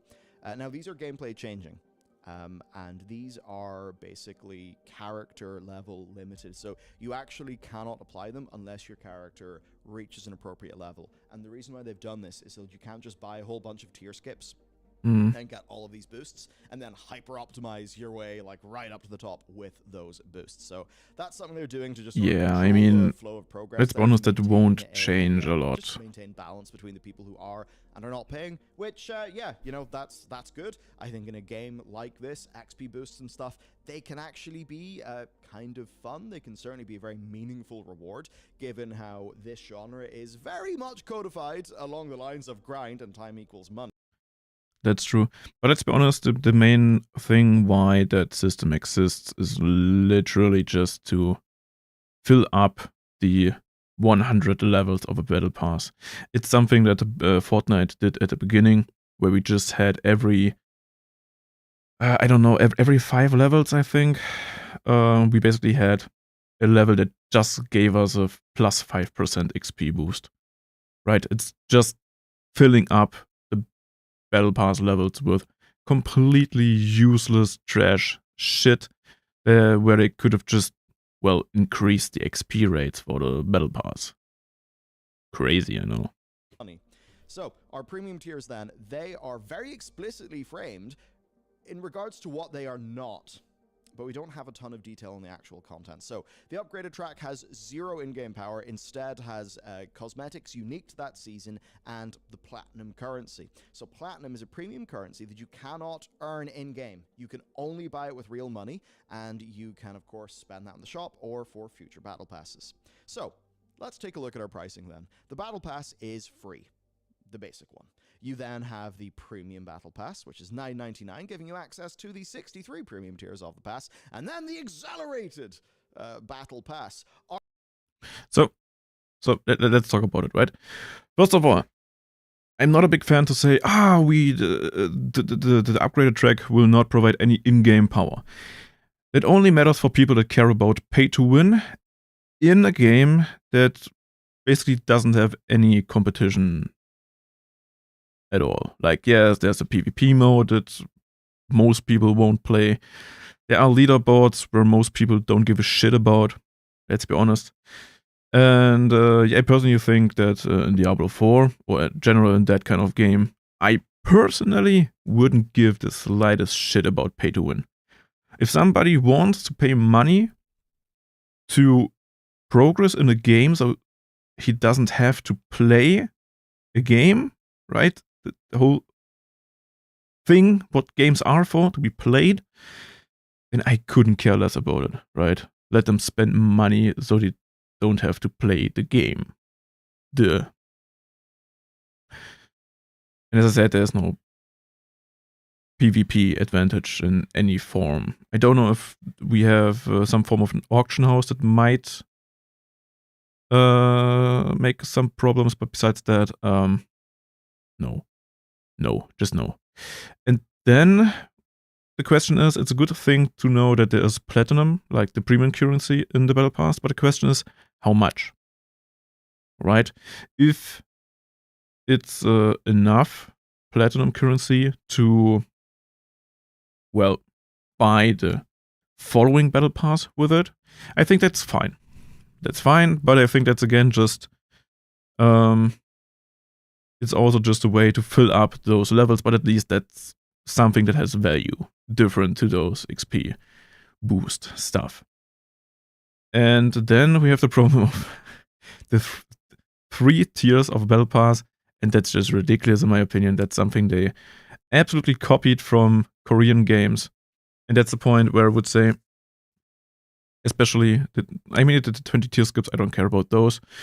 But stuff like the cosmetics is ridiculous to me, because I personally am not a player that cares about numbers. I can just say that over and over again. I don't care about pay to win in a game like this, because there's no competitive aspect of it.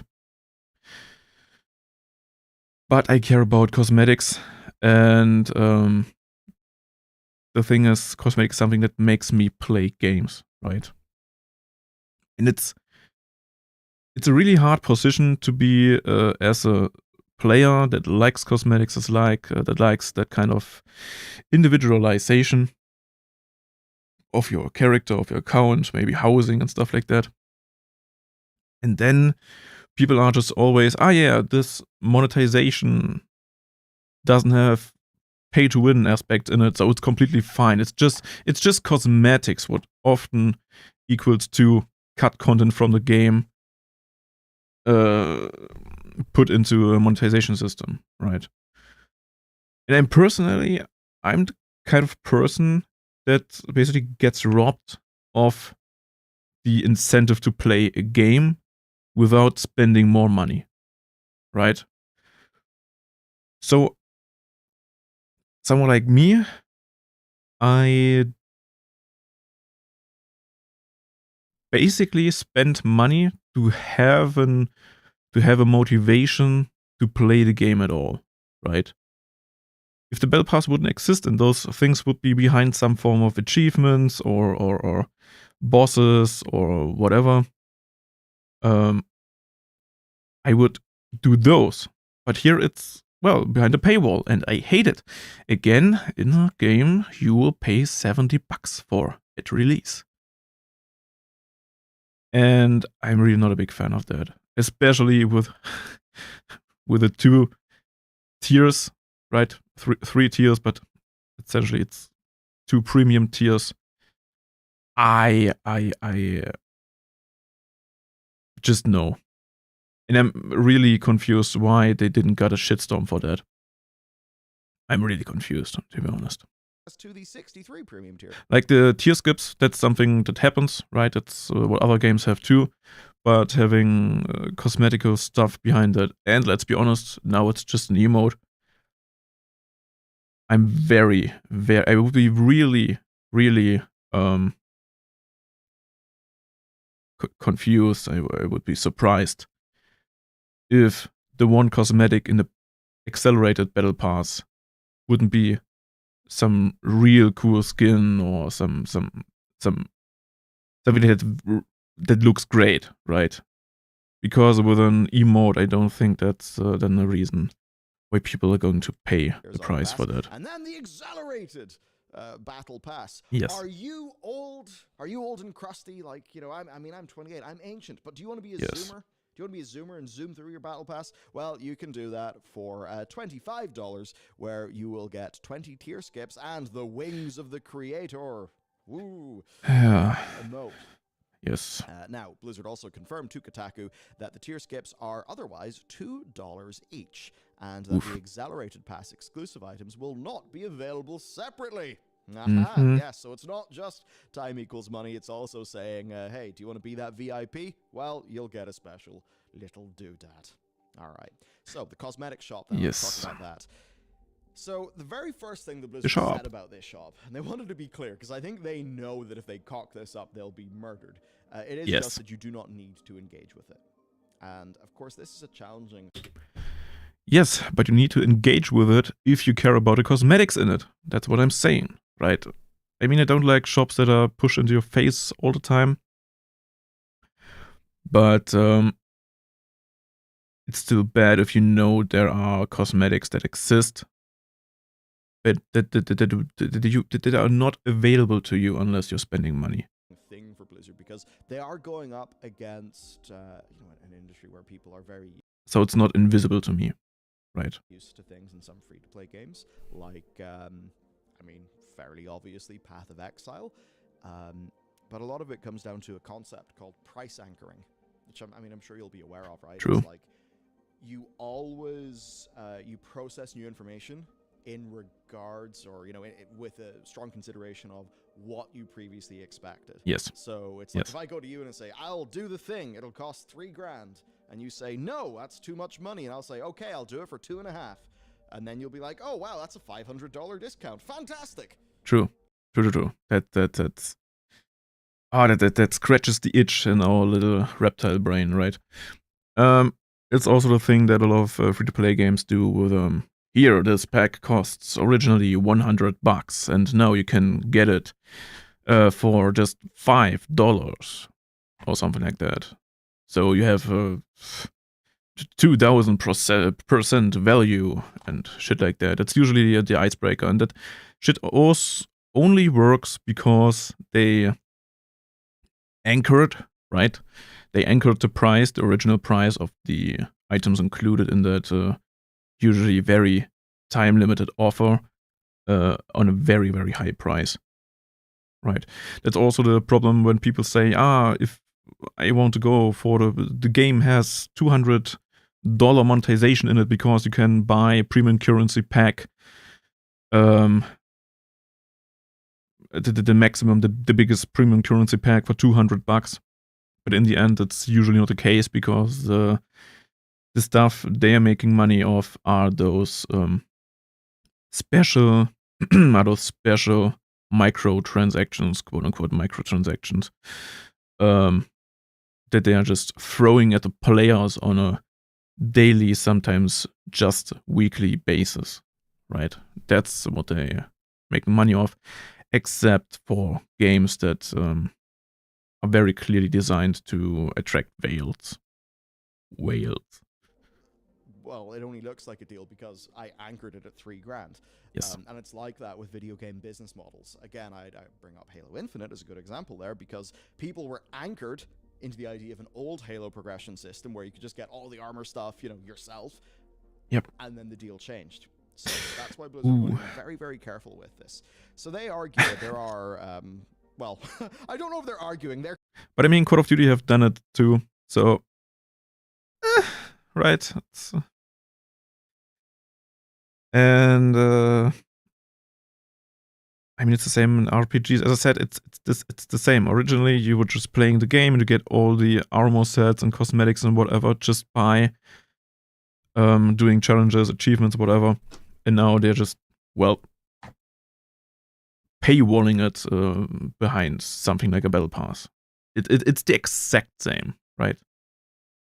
Just the games are new and don't have. I mean, they're not that. I mean, it's actually the same, right? I want to say, oh yeah, it's different because they're just new games, so it isn't that obvious. But in the end, Halo Infinite, it's the same, right? It was also a new game, and people were pissed. And now it's Diablo 4. It's just a new game of the Diablo series, and I don't know if it's because the anchor now is Diablo Immortal, so everything that isn't as bad as Diablo Immortal instantly looks better, less predatory. I don't know. But I think it's more likely that people just have double standards at this point. So they're claiming that there are hundreds of transmogs, weapons, pieces of armor, including dozens of armor sets, all available to players at launch. And that everything in the cosmetic shop is to give additional options. More importantly, and this is bolded in Blizzard's original text, so they want you to know this is important. None of the cosmetics sold in the shop provide you anything greater than aesthetic variety. And they also make a point of saying that the dark, gritty elements of Diablo will be reinforced via all cosmetics, and this additionally means some shop cosmetics will be class-specific. But this mostly seems to be suggesting that they won't be doing wacky skins. That's a good thing, so you don't have toy cars as mounts in the game, like in some Korean MMOs. I think it's a good thing. But again, I don't think it's a big argument to say, it's just cosmetic, because again, for a very big for a very big part of the community that consists of the type of player that I am, that likes cosmetics, that is a big thing, right? Well, remember Battlefield Santa? That Battlefield players got a little bit confused over. Now, as for how the shop is going to work, explicitly something that you may never engage with, other than using it for, like, the platinum that you'll get via the Battle Pass. That it's for self-expression, not power, that they will be rotating cosmetics on a consistent basis, but that the shop will be intelligent. Yes, a smart shop that will recommend to you cosmetics that fit the playstyle and aesthetic of your current character. And that's one of those funny things, right? It reminds me of, like, advertisement personalization. True. Because by default, whenever an app or a website says, would you like a personalized advertisement experience?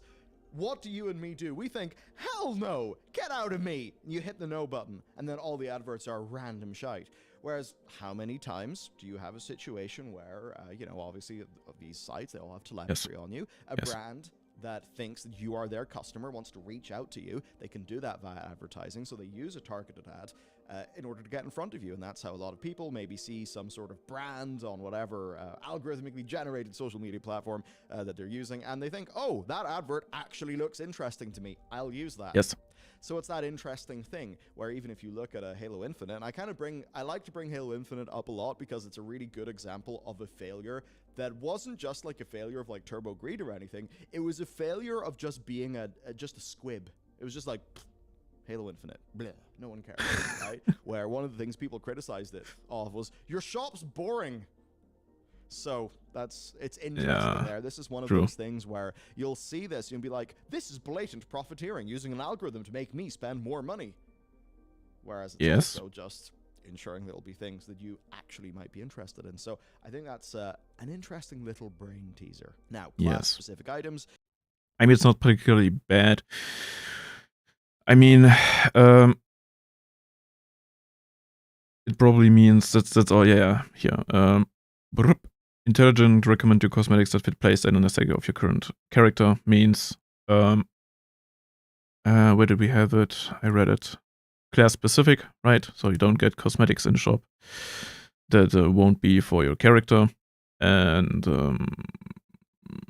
it will probably also monitor whenever you go into the shop, or you will probably also have, what I'm expecting is that you sometimes when you log in and they have a new patch, you will get the same notification like in Fortnite, like you have some, oh, here is a new event, next tab, oh, here is a new shop cosmetic, new tab, oh, here the quests for Season 2, Week 3 are unlocked, and so on and so forth.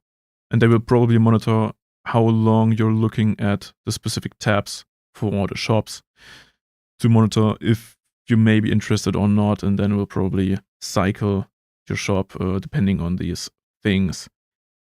Probably also for what kind of transmogs you're using in the game with your character. Like if you tend to, like, I don't know, use a lot of black stuff, a lot of black clothing, and I don't know, violet.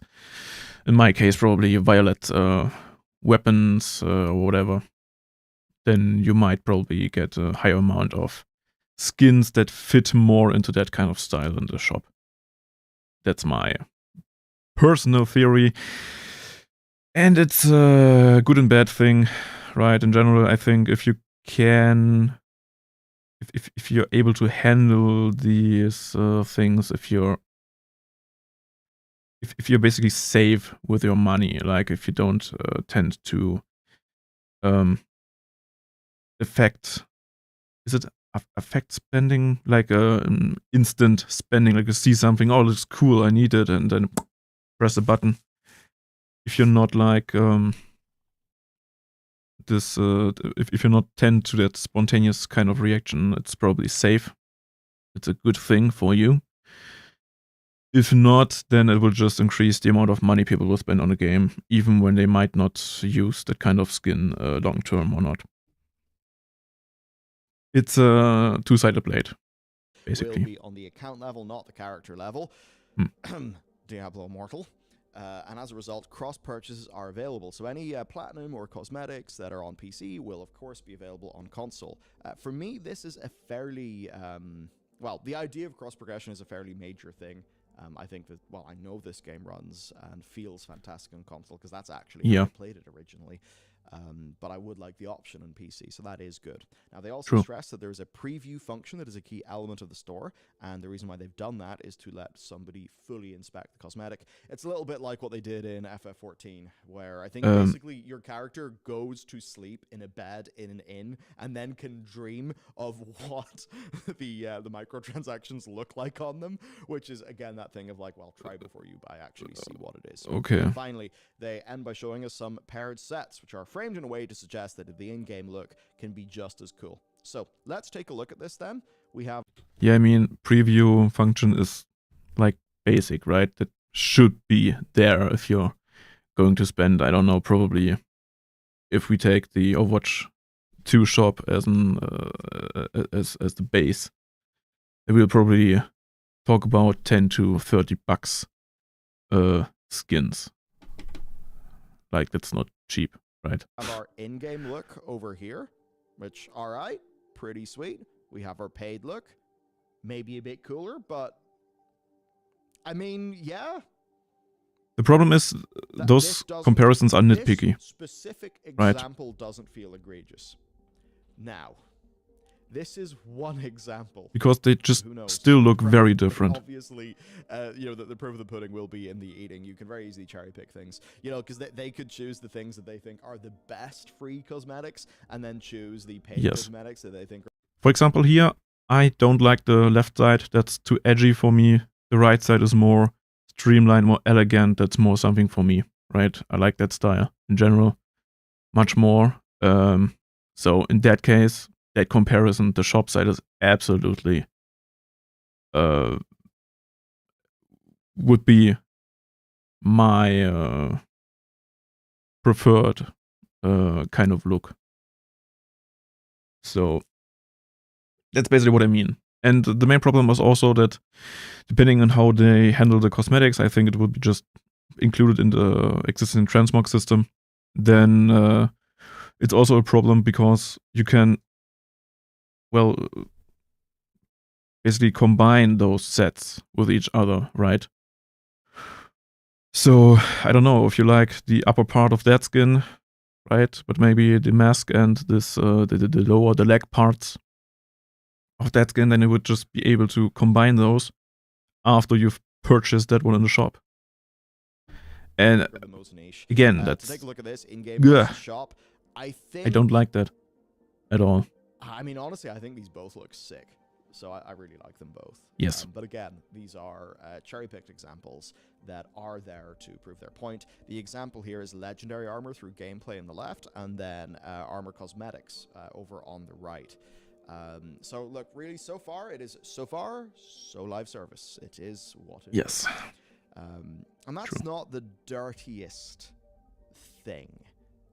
Because from my perspective, is what I've always said with mounts in World of Warcraft.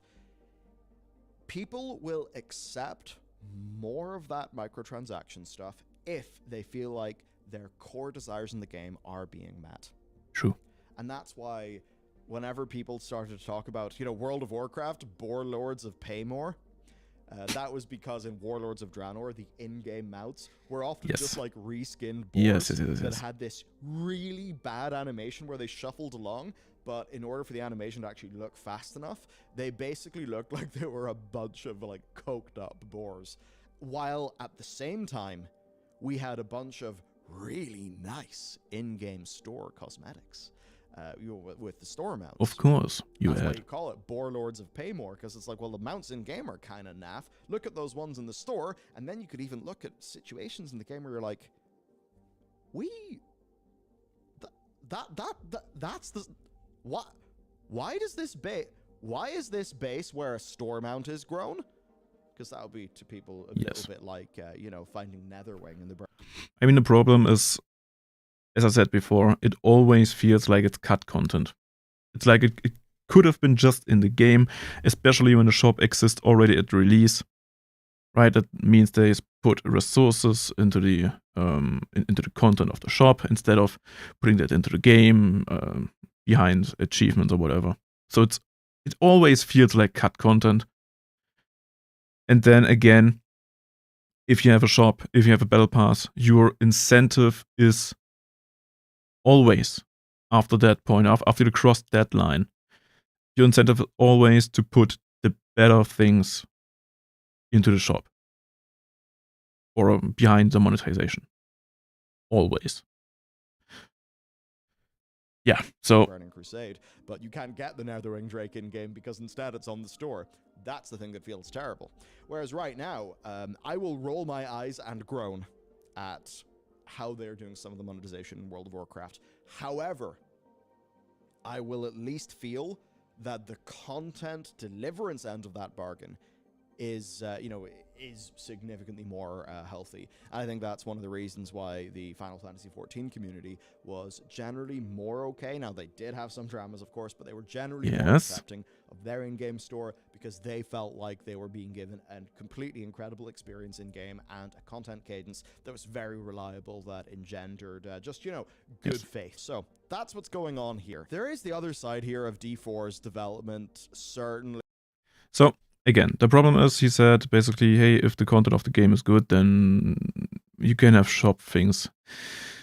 Again, I personally think, yes, technically, yes, it doesn't hurt that much, but again, World of Warcraft doesn't have a battle pass, right? It's the shop is the only kind of monetization World of Warcraft has, besides the token system.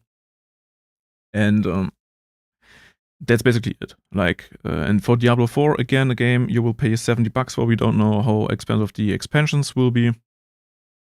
Probably also around that. Maybe priced like the World of Warcraft expansions. So, yeah. Can be discussed when we know more about that. But the game straight up starts out with a battle pass and a shop. Full price, $70, battle pass and a shop. For the people that want to play 4 days earlier, $90 again, battle pass and a shop. It doesn't feel right at all, in my opinion. And yeah, I see the point. I mean, it's cosmetic shops are established at this point. We're just used to it, to just have cut content out, put it into the shop, and yeah, we are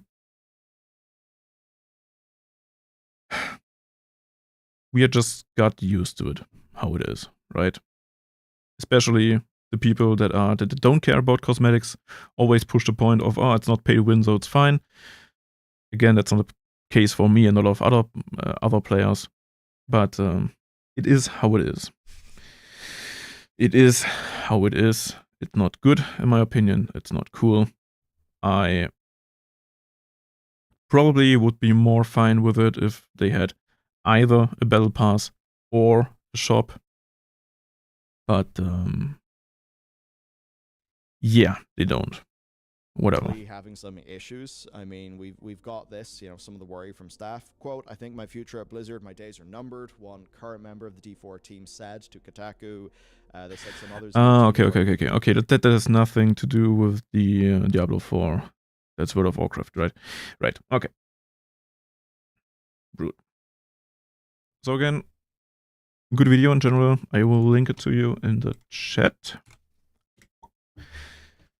Here it is. The thing is, again, I'm not a big fan of the monetization of Diablo 4 at release.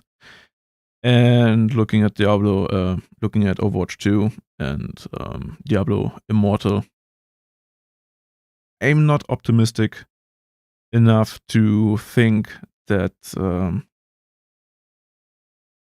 that there won't be more monetization afterwards.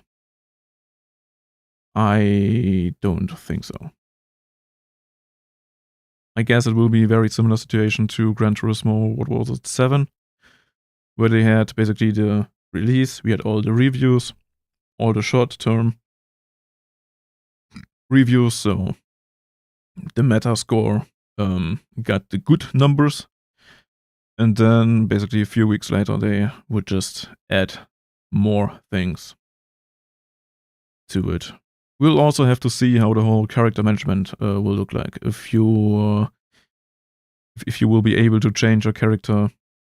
I don't know if we're going to have servers. So they would be able to sell you server transfers and stuff like that. I don't know about that. But overall, I don't think it will stay with just the Battle Pass and the in-game shop. And I think that's bad enough at this point. And that's also why I won't play the game at release. I don't know if I am going to play Diablo 4 at all.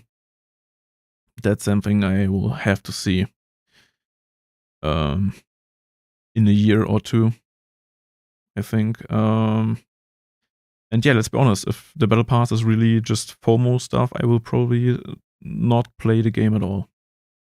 Because every time I see a game with a Battle Pass, I am seeing it I looked into RuneScape a week ago, and it was like, okay, they have this Yak track, and I saw the Yak track had some really cool cosmetics, and I won't be able to get any of those at any point in time, and it really kills my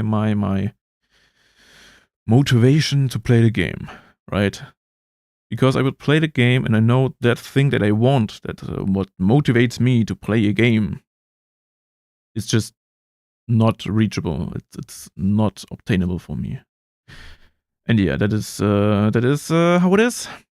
It's not cool, but it is how it is.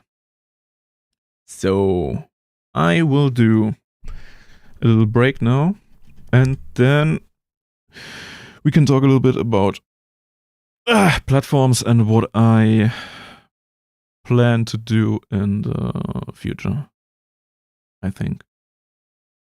So yeah, see you in I don't know how long will you need. 5 minutes. I will try to keep it a bit in just 5 minutes. All right, good. Then see you soon.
So, I'm back again.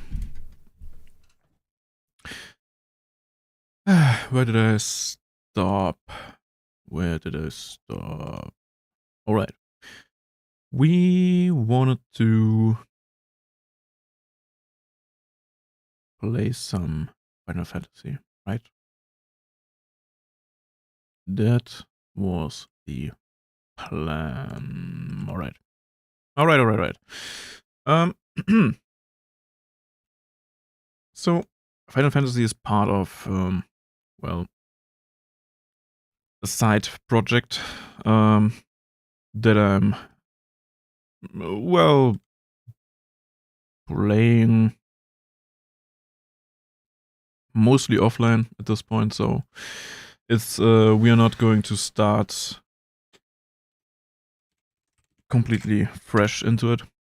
Not at all, because also I already played it a few years ago, and then again a fewer years ago. So yeah. I'm not completely new to the game, but now I think it's 2 years after the last time I looked into it. I was just, hey, let's do it again, and let's see how the game is for a solo player.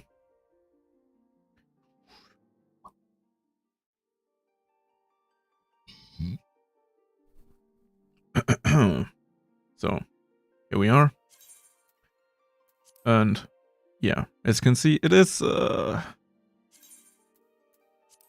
character is again built after Shirach, one of my characters from my world building. It's also the kind of character, like the general style, white hair and all, is something you will see relatively often in the future. So yeah.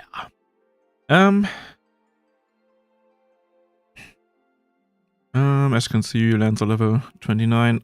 I actually have played a good while at this point.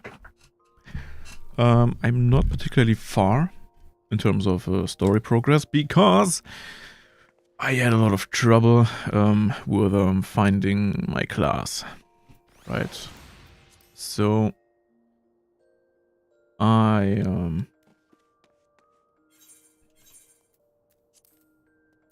leveled up a few classes, basically. My first two characters were gladiator mains, or in general tank mains. So that was a pick that I had to do back then, for the simple reason that otherwise I wouldn't get into lobbies for the dungeons and raids. So this time I said very clearly, alright, I'm not going to healer route, but I want to play a DPS this time. And I've tried around a little bit. I started out with the Arcanist, with basically the Summoner pre-class, because it was, well, a recommendation on very many videos. And then I tried around with the other classes that were available: Archer, Pugilist, Lancer, and Rogue. And yeah, I watched a bunch of videos about them, and I basically ended up on the, as you can see, Lancer. And because I get so freaking much experience in the story missions, I will probably level up 3 classes. At least 2, the Lancer and Archer, at least. That's my plan. And then maybe also the Pugilist, the Monk pre-class, basically. That's the plan for now. And now I'm basically just trying to get the story a little bit forward to unlock the grand companies. And then we are good, I think. Let's go.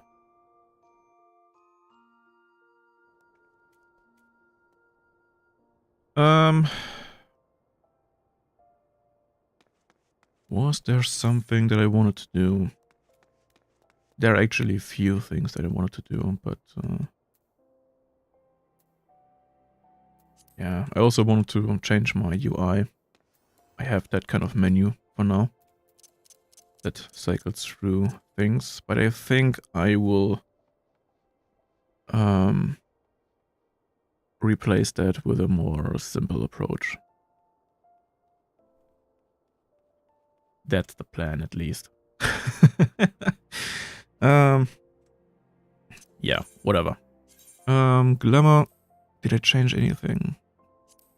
I did change a few things. Yeah, I tried around with some glamour. Because, yeah, I'm a very cosmetic-focused player. I think I said it before. I kind of liked to delete these two. Right? So I don't actually know why the most pants go up straight up to the belly. So it's really hard to find anything that's that's not like relatively high. So that's pretty much the exception. One of the few exceptions besides like bikinis and whatever. Then that's this one that is more like more based. Does it make sense?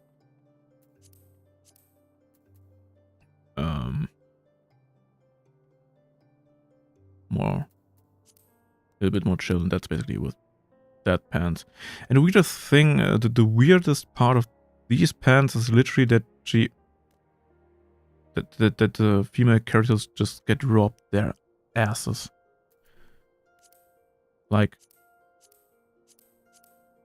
that has a really nice curvature here.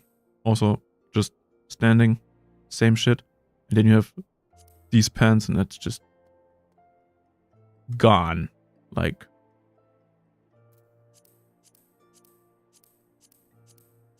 it's a little bit meh. Well, but it's not a catastrophe, right? So I can live with that, I think. But yeah, it is how it is. Whatever.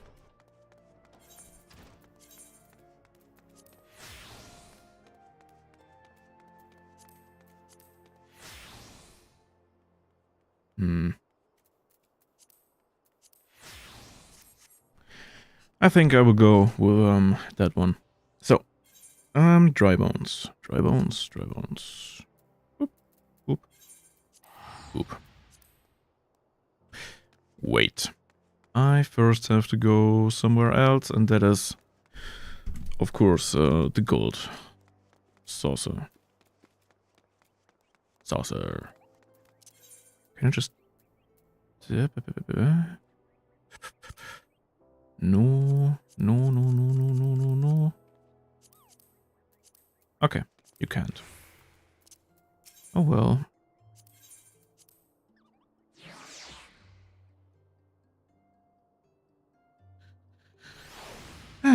Yeah, and besides that... Ah yeah, wrong.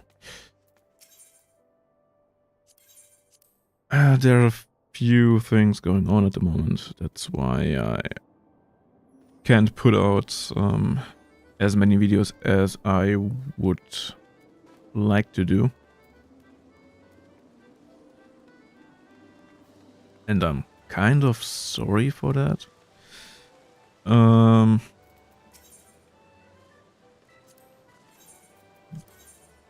But yeah, I had a few lucky draws at this point, so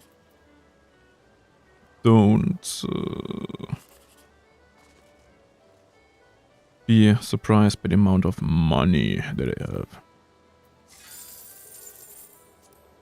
Sad. Not money, the MGP.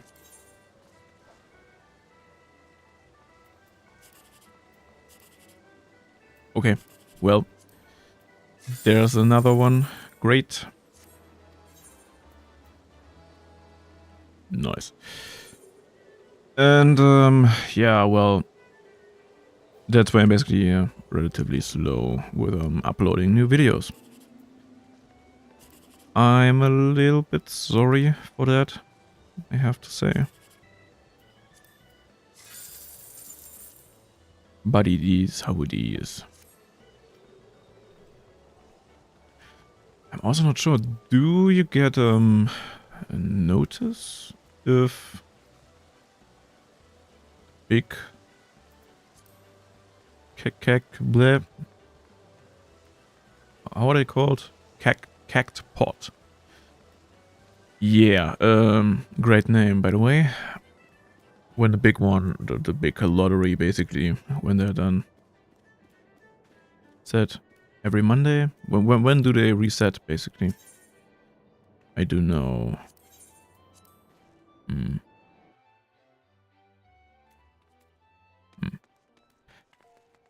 Well,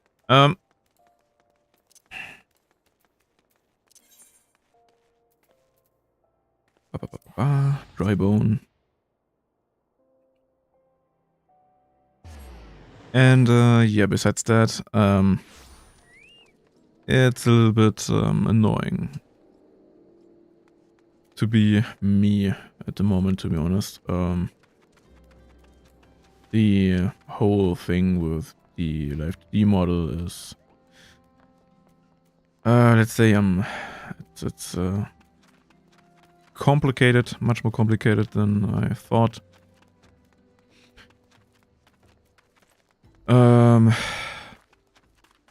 Then I commissioned background music for the Tavern to have some form of a theme here. That also kind of went sideways, more or less.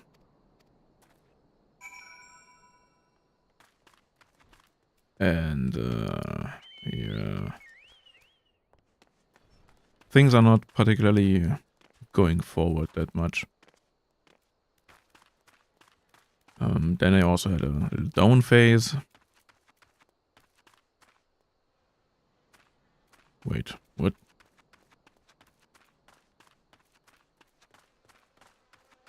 Oh, okay. So that wasn't really helpful too with productivity. Then also some stress in real life, and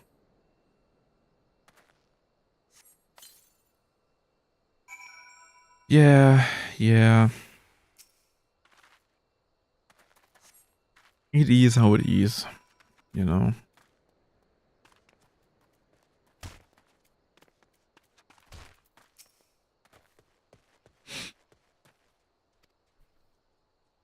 I also won't read those texts. Or I don't know, is it worth it? I mean, I won't do anything with it.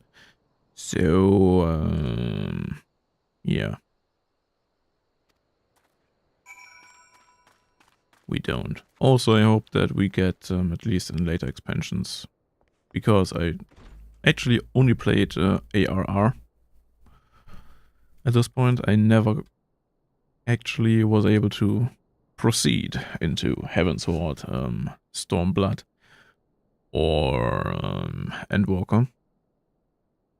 So that will be a lot of new stuff for me. And I hope we will have more voiced dialogues later on. Because for now it's like really annoying that they are just silent texts.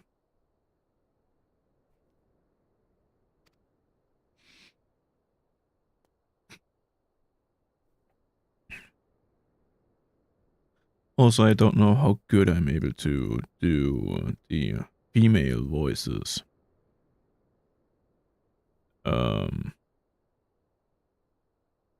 Probably not that great a thing for me to do, but yeah, it is how it is, right? Should I learn anything pertinent, I will be sure to share information with you. Sigh. I only use marks. Would be more helpful than the matter. Better not, right? Over living, yeah, okay. Why tragic, I fear such behavior ill befits the church.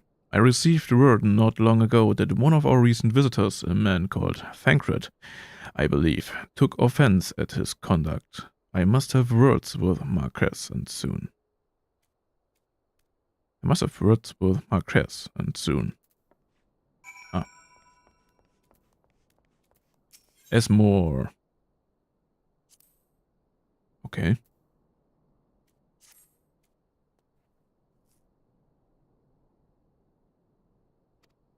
Yeah, sure. Trouble me more, my boy.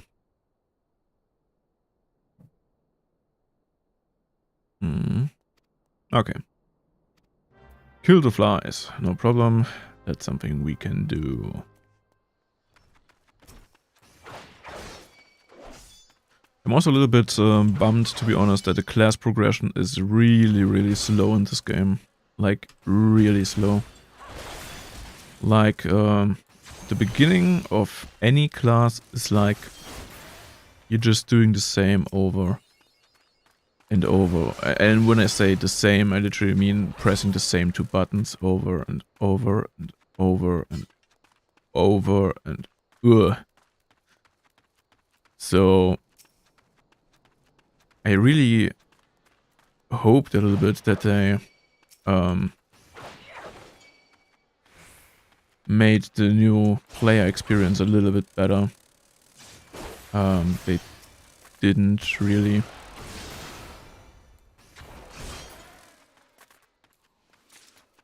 But yeah, I was also... Wait. I was also something that I wanted to do because I really don't like a lot of the effects in this game. So I'm much more... Like this, for example. Where was the projectile? Like the normal attack, fine. But again, it's something that I noticed with the Archer too. It's like you're doing a ranged attack and you just simply have no projectile. What the fuck is going on? Why? Is it so hard to display a projectile? Especially when it's... Like, I mean, an arrow, yeah, yeah, they are fast. You not necessarily will be able to see them, right? But at least a spear should be something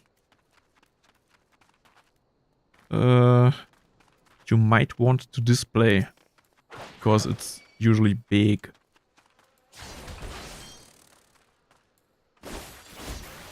And I don't know if that's a problem with the effects again.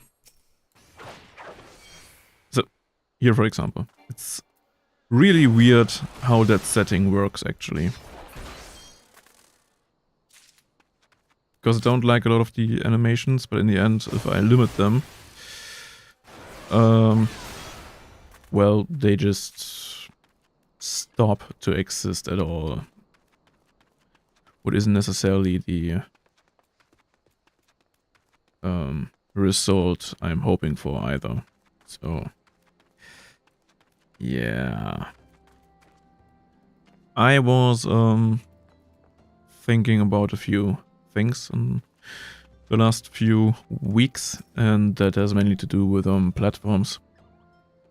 And when I say platforms, I mainly mean with my secondary streaming platform. At the moment it's Twitch, and that's fine overall, I think. But I've also tried around with Kick. And also I am interested in a platform that's called VStream. But the main problem is with all platforms that are not Twitch and YouTube is there are basically no third-party tools out there that support them, and that's really bad.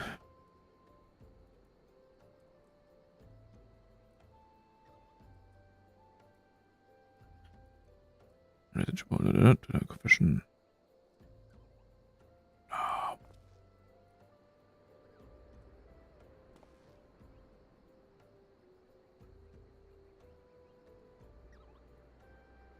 Mm-hmm.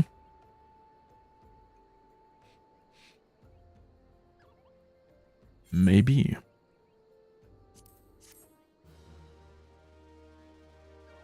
So yeah, and also that's what I'm saying, like the experience you're getting is like completely crazy. I am constantly over-leveled. 10 levels at least. Would probably be much more, much higher if I hadn't leveled up the other two classes too.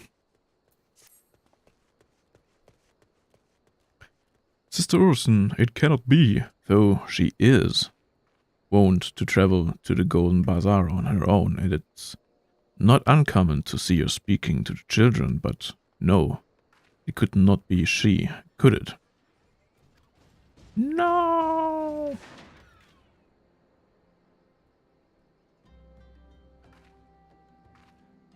Okay, let's see. Let's see if we can find the boy. And if he is able to tell us anything more about the sister.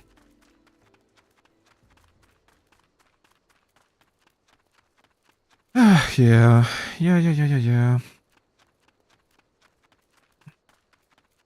Where was I? Like everything that is not Twitch or YouTube basically doesn't have any support for third-party software, plugins, or whatever. Like even YouTube often feels like an afterthought for a lot of the software developers. But other websites, programs,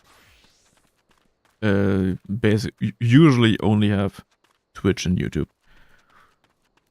And yeah, that's not great, obviously.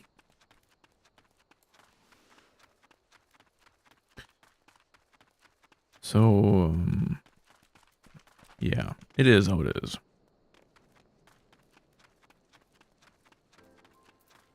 And it's basically the reason why in the end, I came back to Twitch and YouTube.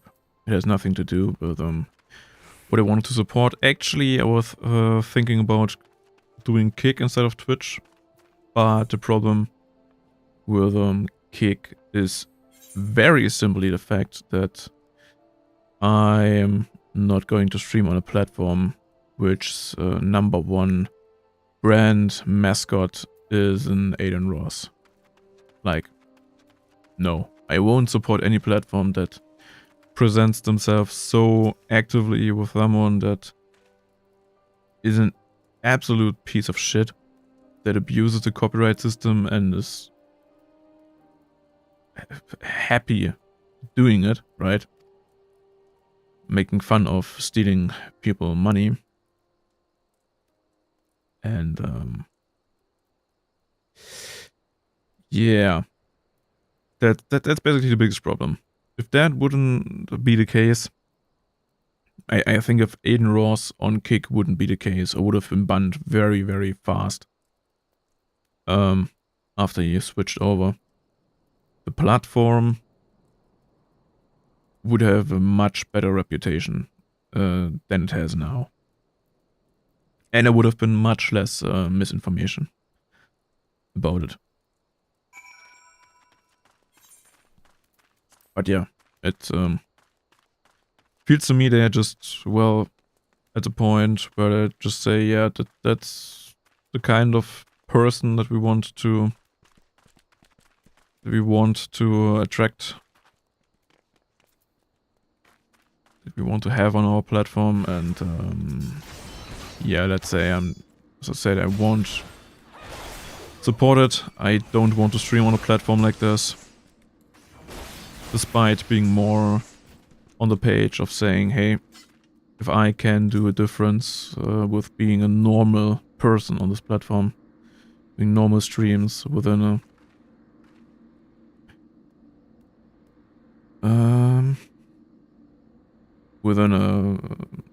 legal frame that is not like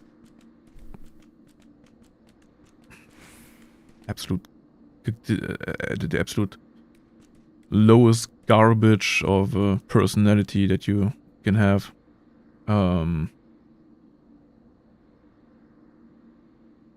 You're still associated with that platform when you're streaming on it. You're still associated with that person that is the #1 brand mascot of that platform, and that's just not a connection I want to have at all. Also, again, like the software I'm using, Restream for example, does not support Kick at this point. So that alone makes things much more complicated for me, in a negative way, at least.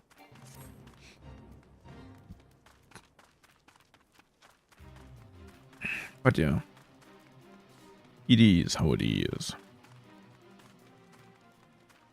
But that's basically the decision why I'm going to stick on mainly YouTube. Besides that, also stream on Twitch. And not on other platforms. Except, as I said, as experiment on B-Stream from time to time. That maybe. That maybe.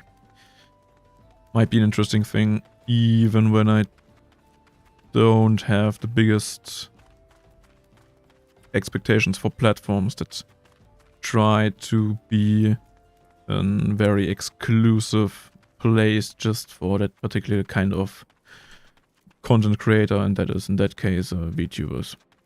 It usually is not, it does not go well. But yeah, we will see. We will see.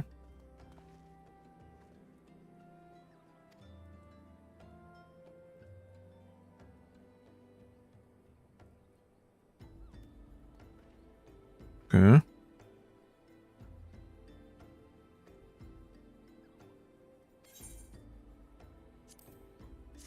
Okay. Yay! Level 30! But I can't do my class quest because I have to do more story missions. It is how it is, right? Now let's level up the monk in the meantime.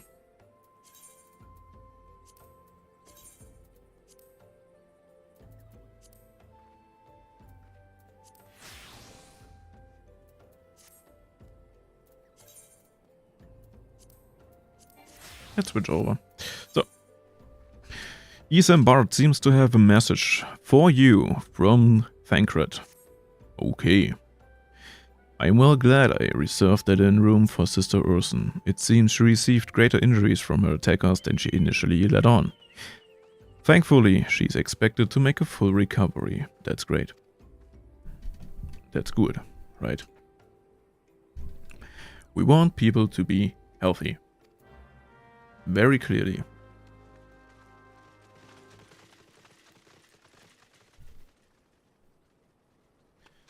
So...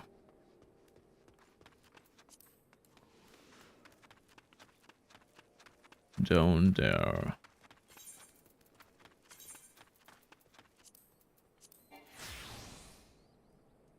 No! Damn it. Yeah, I don't have the level requirements for the glamour. Damn it.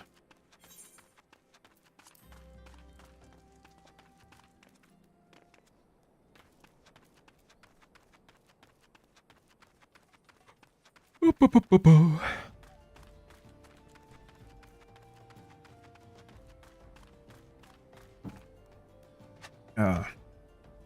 also have to eat up a little bit. Because you're not supposed to eat something about 2 hours before workout. And that's what I'm going to do in the evening. AKA in about 2 hours.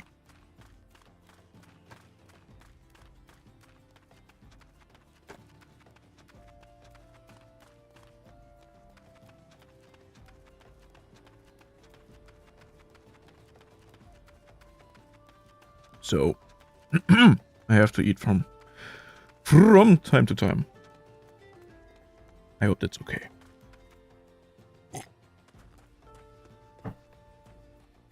So, thank God.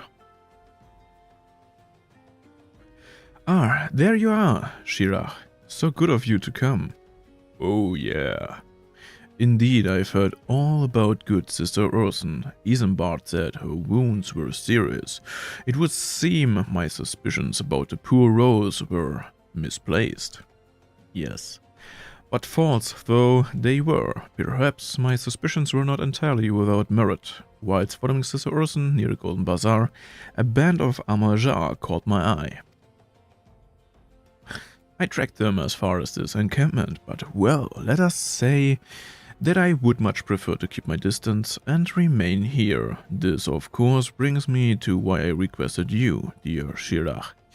Would you be so kind as to take a look inside? Of course! That we're going to do.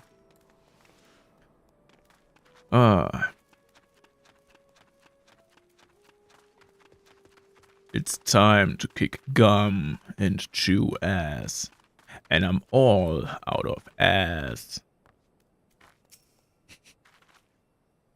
Quote from the legendary Dick Kickem. That's it? No ass kicking? Ooh.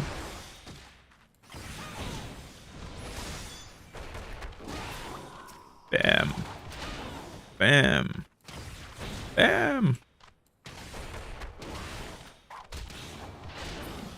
The only reason, by the way, why I personally prefer the Dragoon over the Monk is basically because of the battle stance. Because if you're just looking at this, it looks like a really...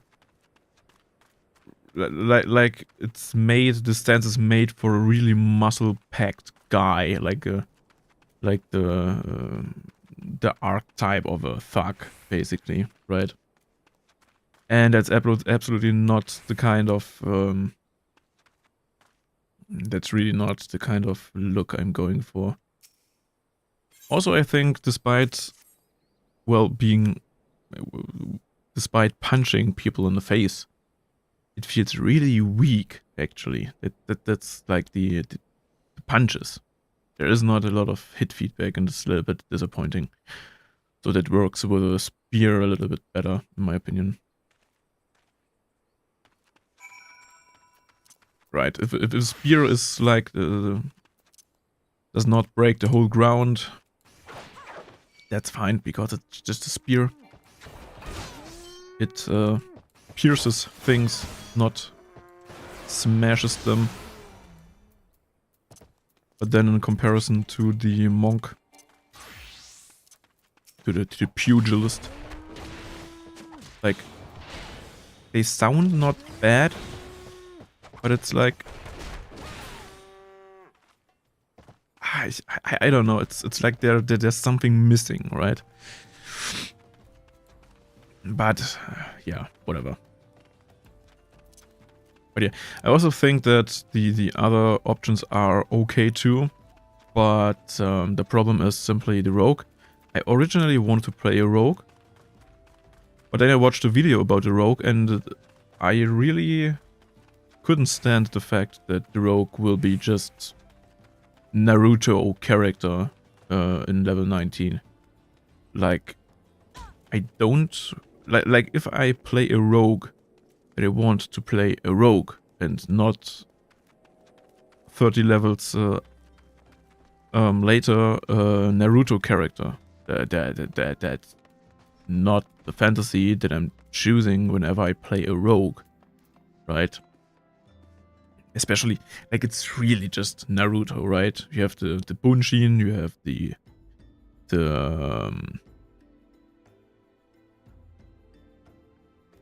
frog, right?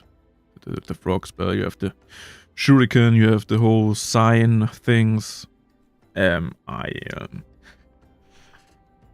concept is cool, but I think it's a little bit misplaced. I think they could have done something else with the rogue and could have given the ninja a different pre-class kind of, right? I think that would have been cool, especially a pre-class that already introduces the whole science system a little bit already, so you can build up on it.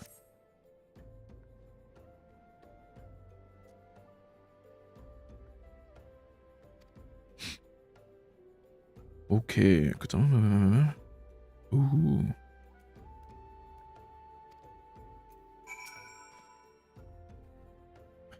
The plot thickens. Shirach, our culprit, pretends to be a priest to lend credence to his deception. There is no doubt an irony in there somewhere. Yeah.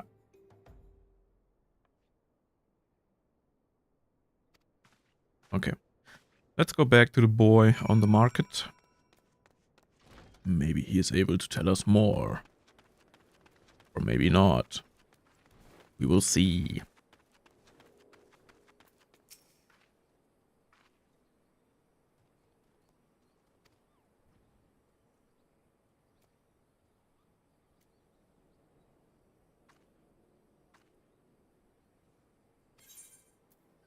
That's great.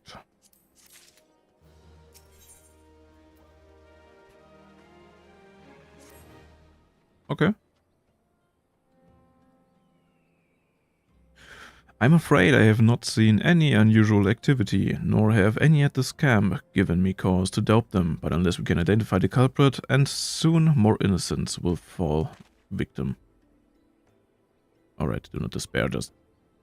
Okay, I won't read it.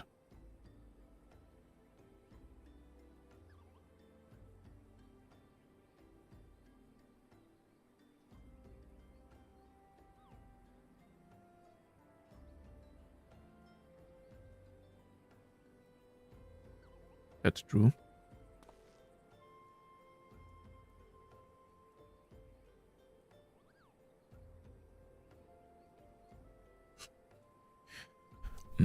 Smell and stains. Nom nom nom.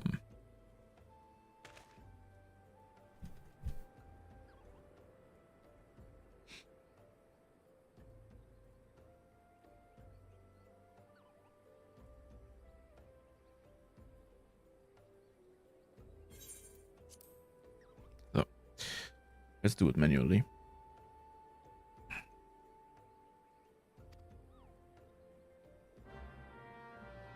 Alright, let's be fast.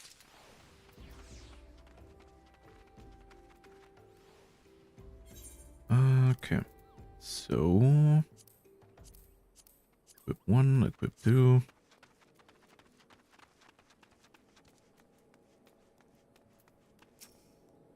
Hello.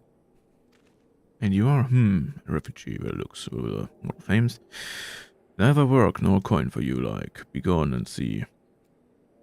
And don't make a nuisance of yourself.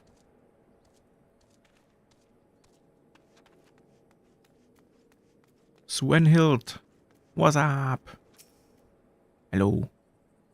The warden hath though come to partake of the honey of her wisdom. Asama is keeper of the sun and goddess of inquiry. All is laid bare beneath the light of her divine countenance. Open thy heart to this light, needy child, and thou shalt want for naught till the end of days. Ooh, it's sometimes really hard to read these things. When I just read them in my head, it's fine. But, like, as a native speaker, of course, I think more like people that are born into speaking English, it's probably more convenient to even look at the more old kind of speaking, but okay, that was fast. But for someone that is not a native English speaker, it is sometimes a little bit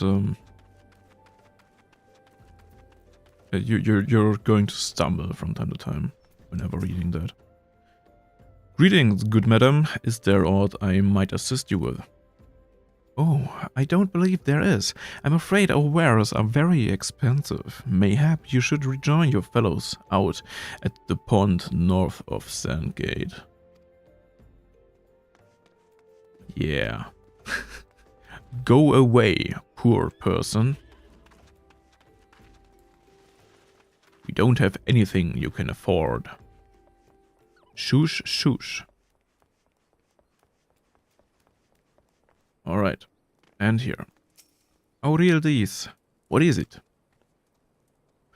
Gods, not again. Look, being poor doesn't give you the right to pester whomsoever you like. Why don't you keep with your own kind of by that muddy pond of yours at Drybone? God damn, they really like refugees, eh? Do they? Thank Red. Hey. Though we were unable to attract our wayward transgressor, we were able to learn that the poor have a commune by the pond north of Sandgate, to the east of here. The eyes of the authorities do not reach that place, rather ideal for spiriting away hapless souls. To the east it is.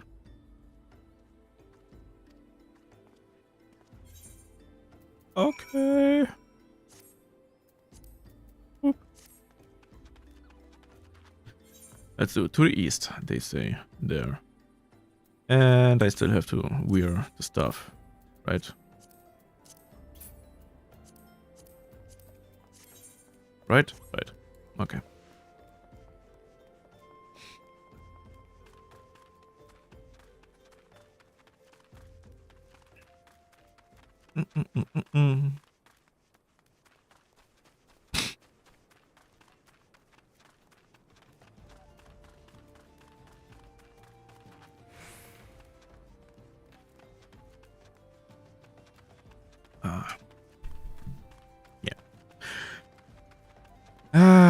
Yeah. Yeah.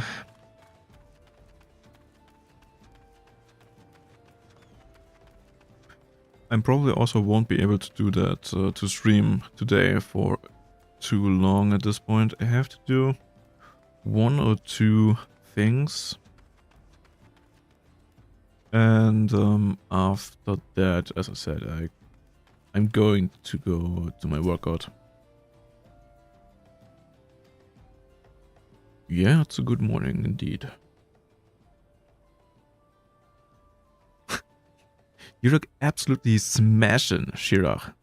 Yeah, I'm a monk. I know how I look like.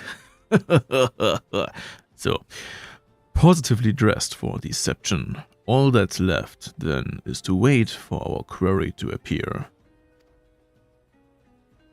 Let's do this. Ahoo. Hello. Oh, you poor, unfortunate souls. This is no way for men to live. No way at all. Who are you? What do you want?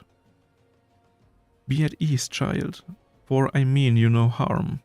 I am a priest of the order of Naldthal, and I come to offer you succor. Succor? That's what I mean. This leaflet bears the teachings. This leaflet bears. This leaflet bears the teachings of Neld. Trust to them, and they will surely set you free from the shackles of penury. Or penury.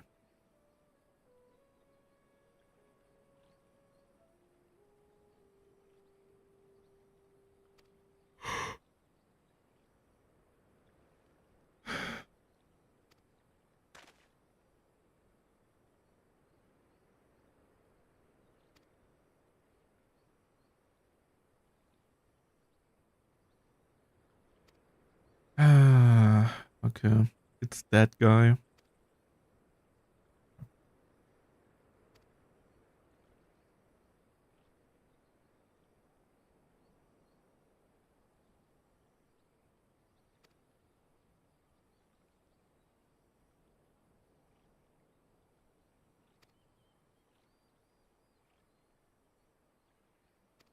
Okay.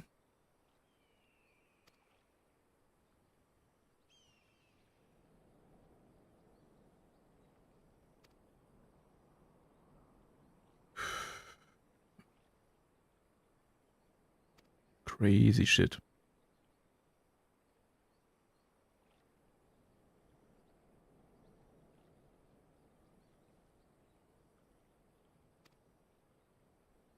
He sold people for a piece of the golden bazaar. Oof.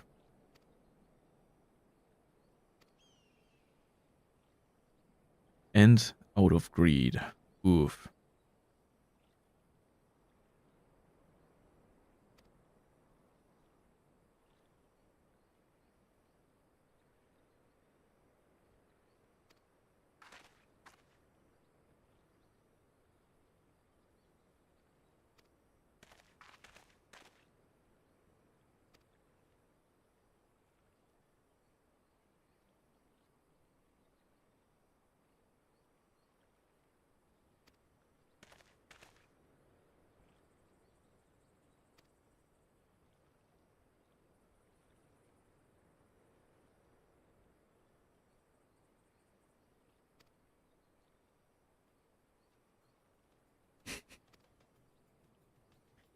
Yeah.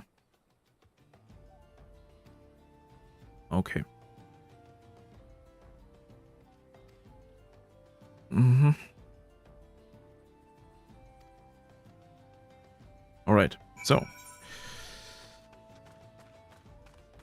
Uh crazy story actually, right? That's oof.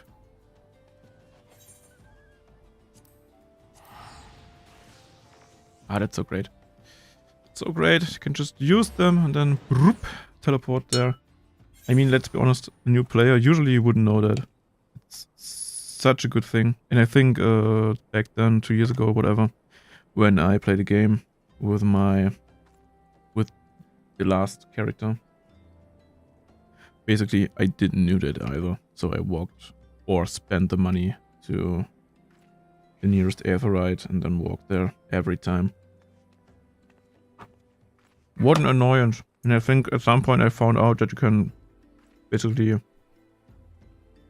get there by ship when you're porting back to Limsa Lominsa.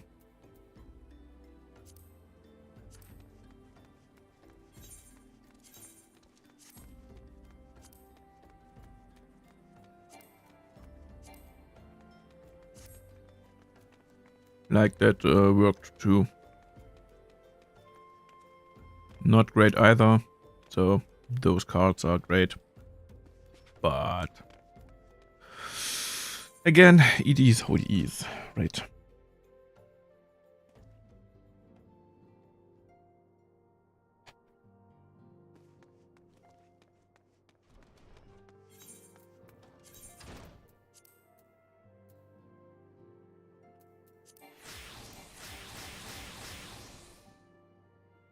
Hmm.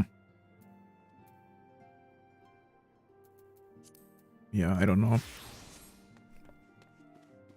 why I can't apply the glamour.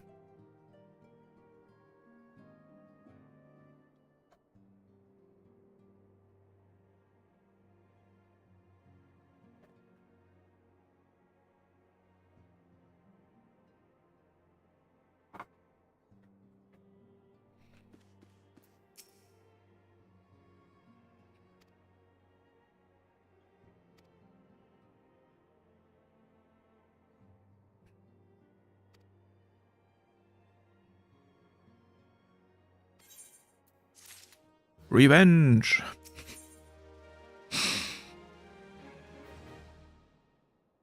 Hmm.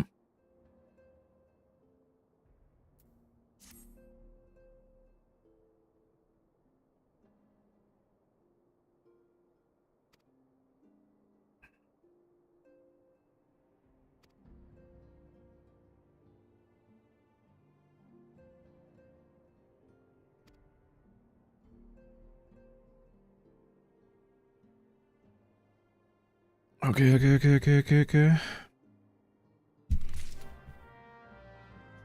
Smoke.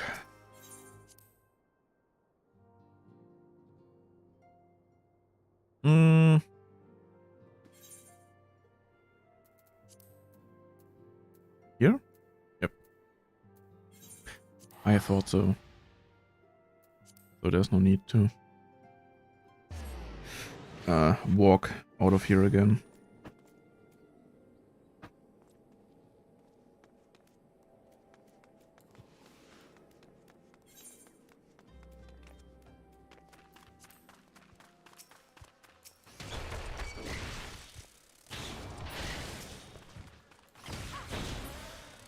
Oof. I mean, the sprinting is fine, right?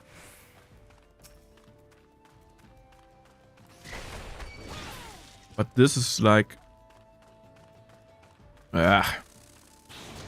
It doesn't feel right to me. Also, there are a lot of attacks that are just one weird big punch. And it's like, come on.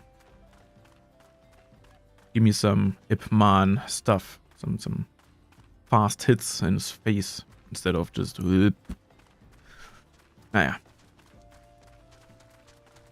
It is how it is. Isn't it?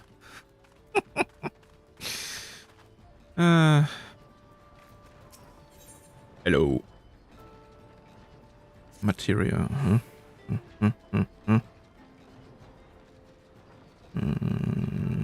Okay.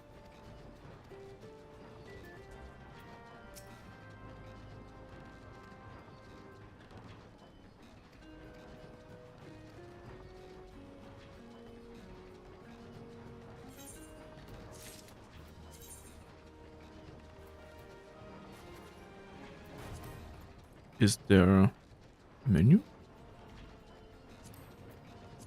Extract materia. Is there a menu? I thought I've seen that there might be a menu for it. Where it's much easier to... Probably not, but what I know is those... When they are white, it's something where I can extract materia, right? Yeah. Spell speed. Let's extract some more. Then the Joker. Look. Badam. Skill speed. Spell speed. I have no idea what the difference is, but okay. I'm fine. I won't complain.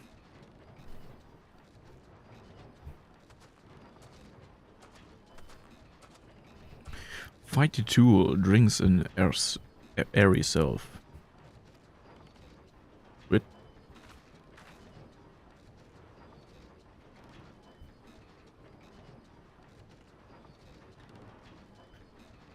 Airy self?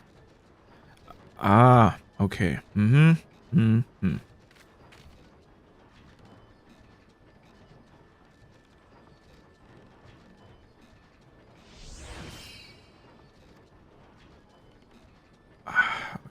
So it's basically airy self. That's just kind of the soul meter or whatever, right? The soul, the air, gas. When it's complete, then it gets to a stony self. So one of those stones, and we can extract it and put it into another weapon, so it gets stronger.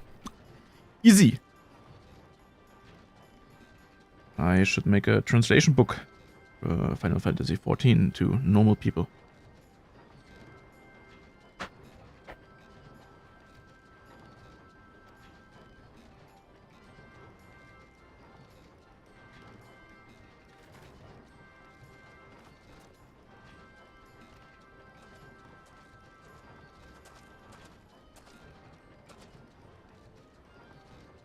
I could do it in 3 languages.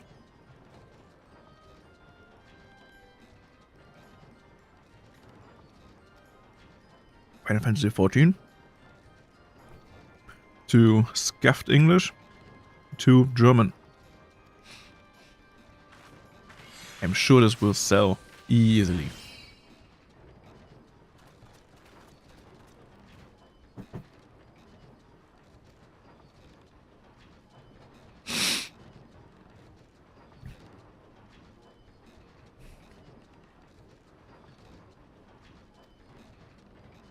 Yeah, I got so far.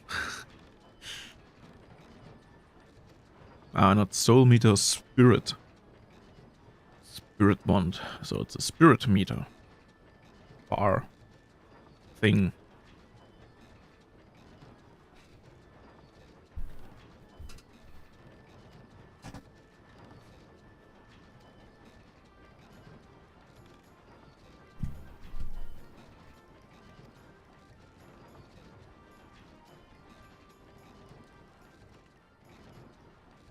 Materia! Materia! Who are you? Hmm. Okay.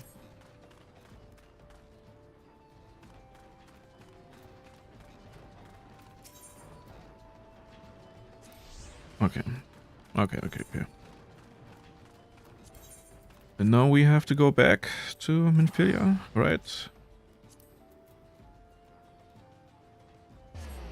Let's do this. Let's do this. Oh.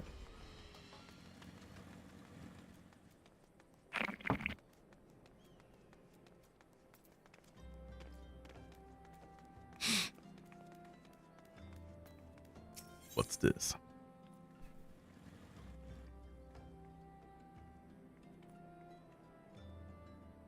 Okay. Train Simon and you, my friend, look me to adventure in need of challenge. I happen to notice a place that will offer it to you. Tucked away in the corner of Eastern Fenland lies here Latari. It's there that you will find all the excitement you crave. The place boasts a storied history. It was built some 100 years ago, past as a training ground for gladiators. The calamity laid ruin to it, though, as it did to most things. Now,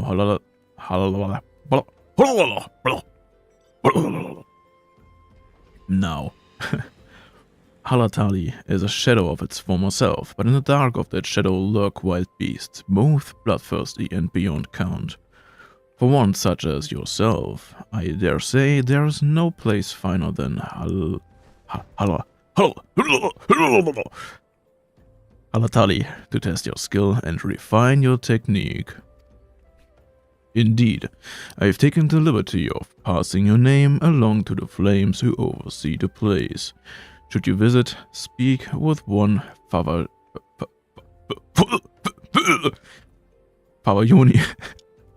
near the entryway. See what I mean? I really should do this book, this translating book. Final Fantasy to English to Scuffed English. Final Fantasy to Scuffed English to German. I can do this. No problem whatsoever.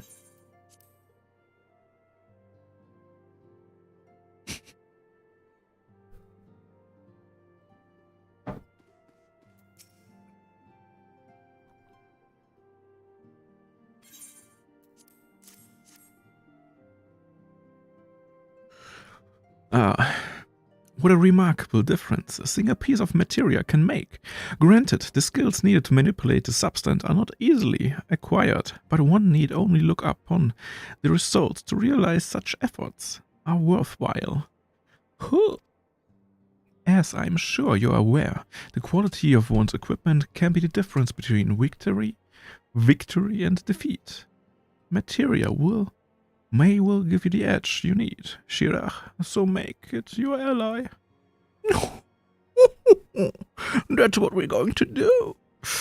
Now, it is time we discuss the matter of your next mission. Pray speak with me when you're ready to begin.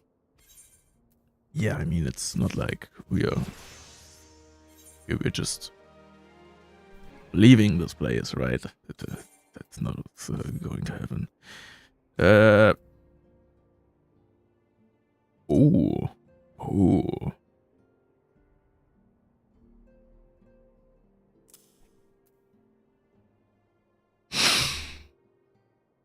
We have an AoE spell. Huh.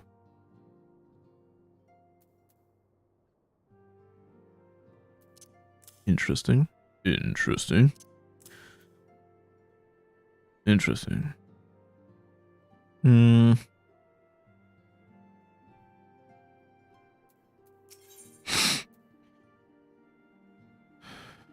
Okay.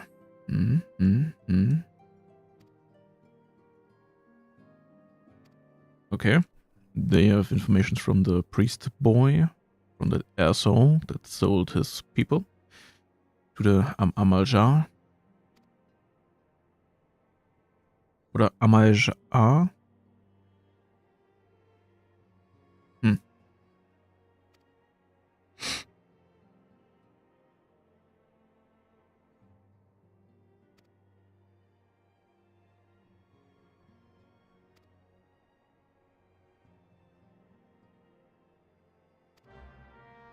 Alright, no problem whatsoever.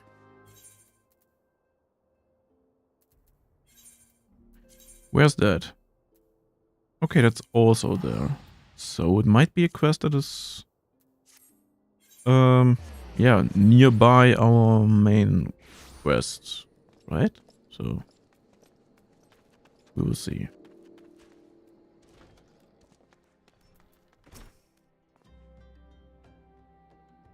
Hello. Yes, I am Teci of the Science. My thanks for coming, friend. We are stronger for your assistance. Allow me to brief you on your mission. On our mission, our objective is to capture Amaljar and prize them the whereabouts of the abductees. The lizard men aren't aware that their man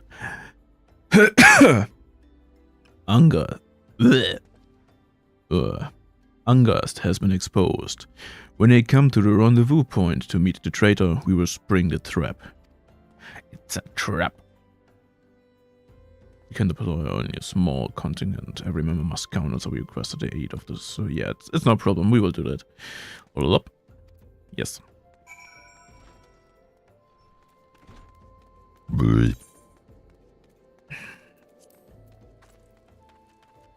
So we are preparing a trap. A trap. Trap.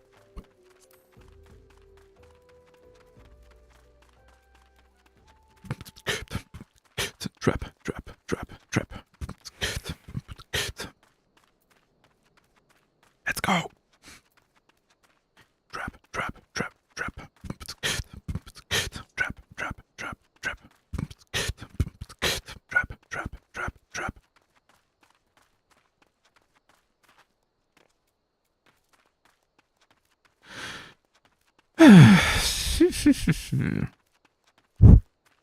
Sorry. Sorry. Sorry.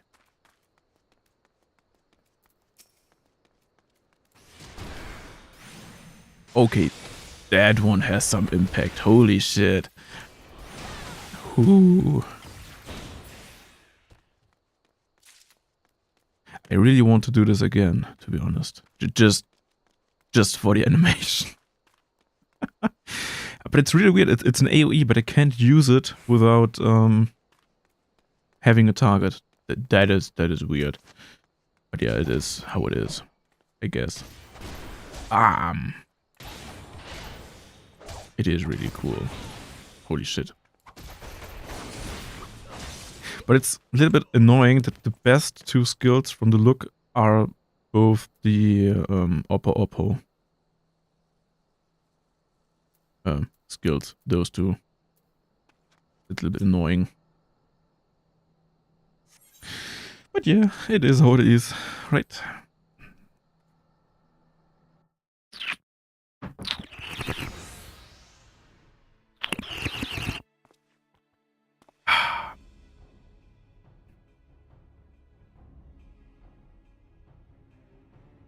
It's a trap. Trap, trap, trap, trap.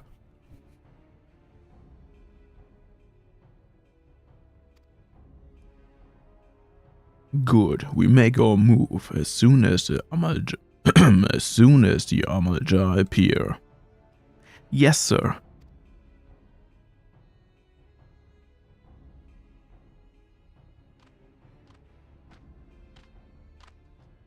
Bunga bunga big boy. Bro.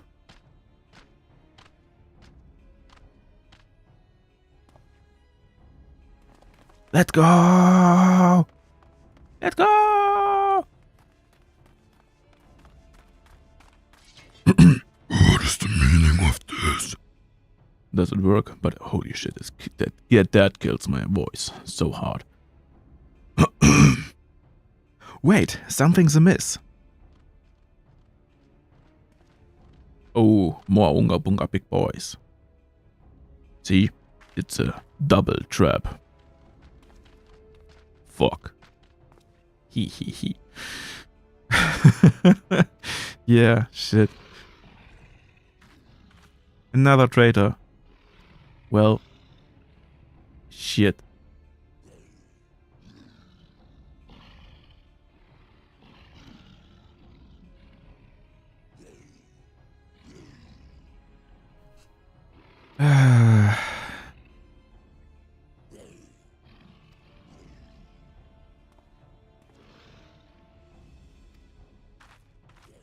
Big plot twist, right? The trap. We who wanted to do a trap got trapped. Oh no. No, we have a lot of Unga Bunga big boys to deal with. No. But yeah, that's fine. We're just hitting them in the face and then doing things. Oh, and I can't use my AoE. Fuck. I mean, that would be nice, but yeah.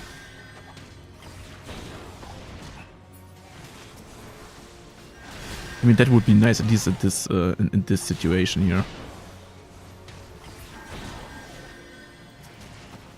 So let's kick the Rangers in the ass first. Roll up. Bam, bam, bam, bam.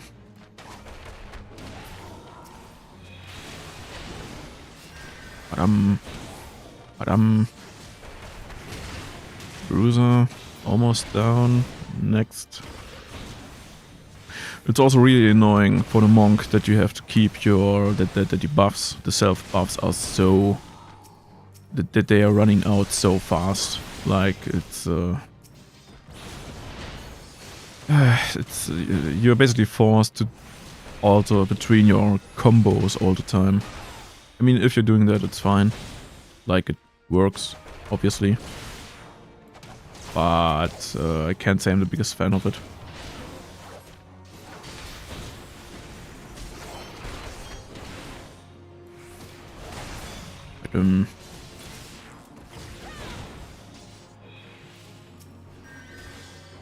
Also, it would be nice to have a gap closer. I mean, we are level 26 at this point. Would be nice to have something to get fast around, or at least fast at the asses of our enemies. Would be great, for real. Oh, it's a chakra. Oh yeah, I forgot.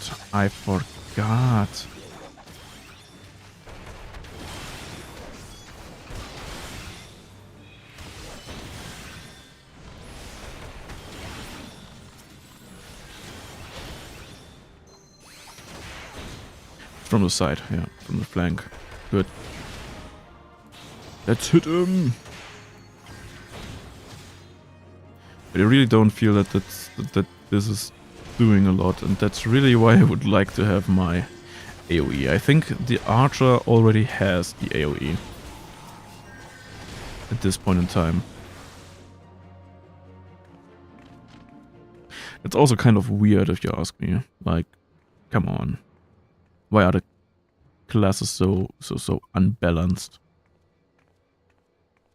Put up your weapon, or your comrade's a dead man.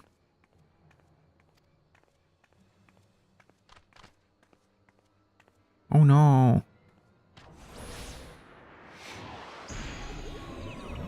Bloop, bloop, bloop. Bloop, bloop, bloop, bloop, bloop, bloop, bloop, bloop.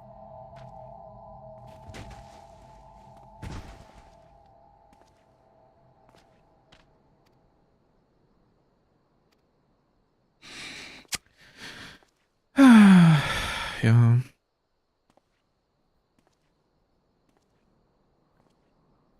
We are very sleepy today.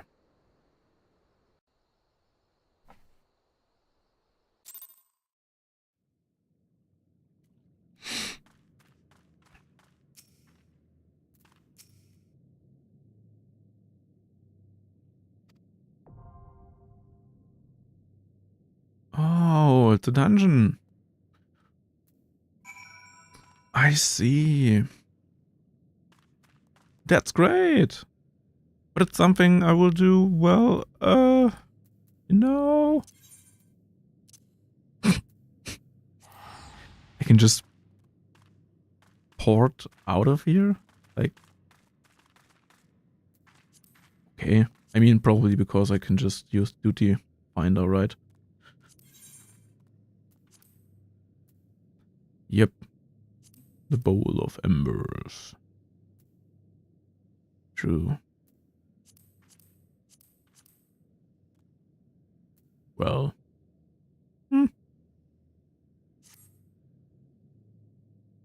Can I do this one? Yeah, you know, fuck it. I mean, I hope it's also, I really like that one. The whole, duty, how is it called? It doesn't have a name, okay. I really like that system, because, as I said, the first two characters that I've created basically played the paladin mostly for the fact that I'm getting into the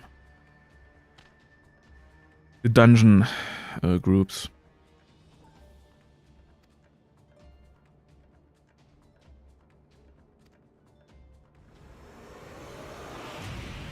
And the boys are going to summon something.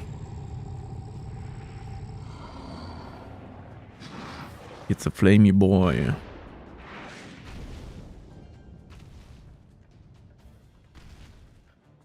But yeah, I remember that one from the looks, but I have no idea what the mechanics were.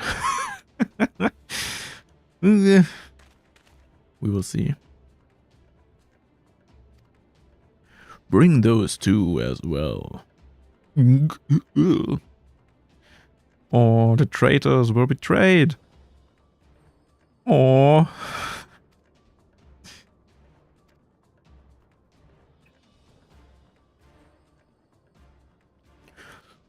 Pitiful children of man, by my breath I claim you.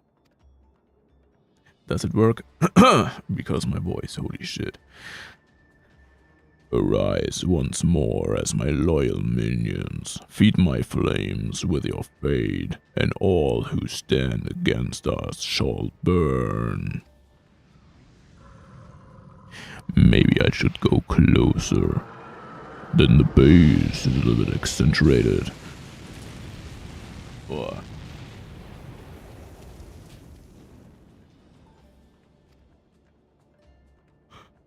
Well, I did not get burned.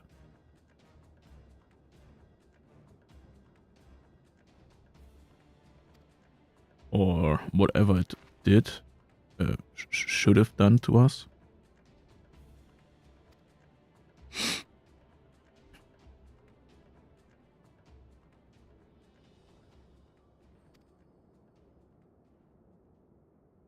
We are D1! Oh no! I mean, it's actually a big problem in my opinion from this game. Because, well, you know, it's a little bit weird to be the one and then you all the time have to fight with others, with other D1s. The truth of 9 allegiance wax clear, though out of the godless blessed number. The paragons warned of thine abhorrent kind. Thine existence is not to be suffered. I should stop it. Ugh. It's not worth.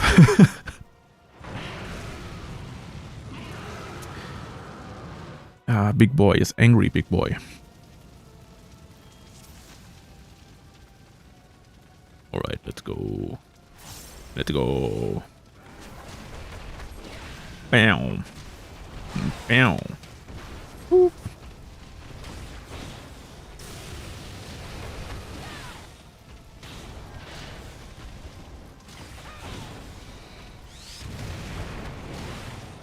Okay.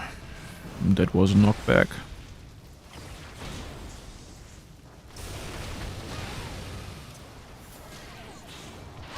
Poof. Poof.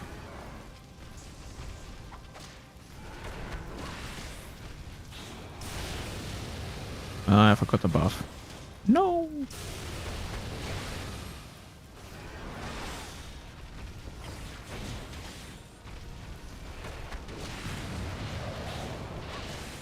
Okay. I mean, he's not doing a lot of damage, right? So, we're good so far.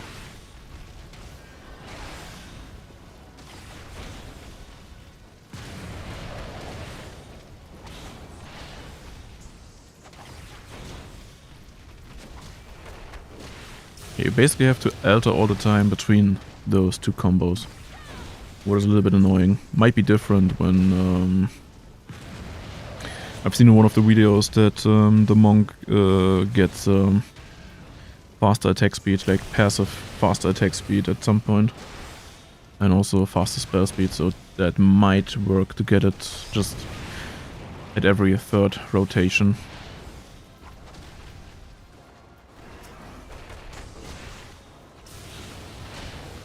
And I guess it's worth to damage this thing.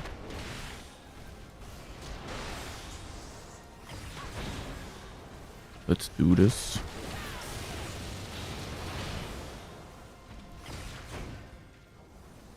Boy.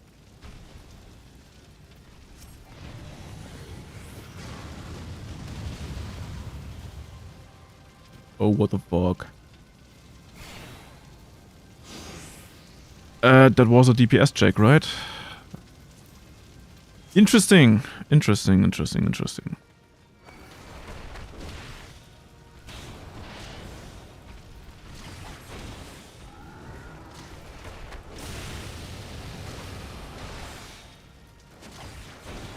Okay.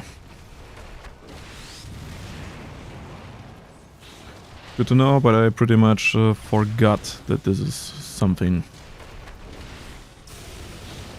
to be aware of.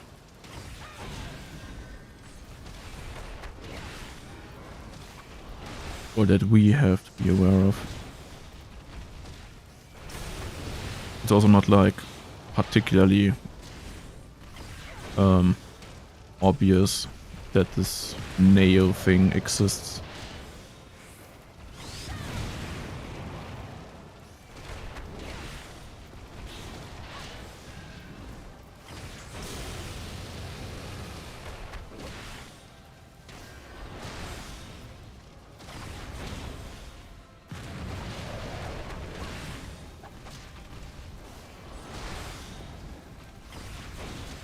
Bum bum bum bum. But soon the nail should come up, right?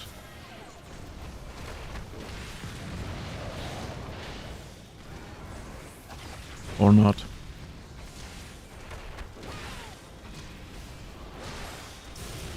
Here he is.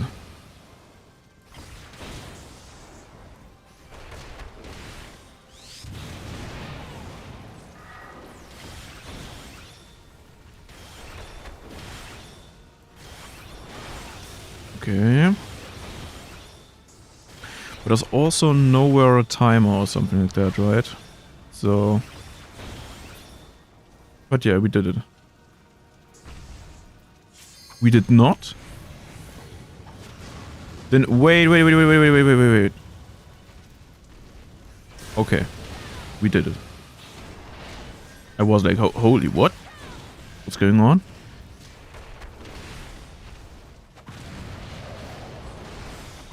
But it seems we did it, right?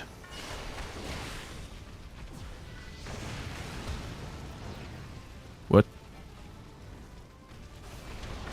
But I think I wasn't in there when it happened. So I'm a little bit confused.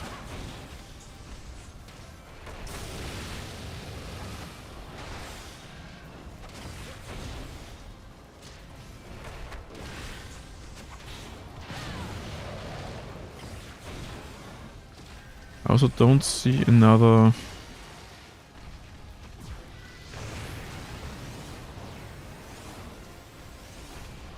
nail?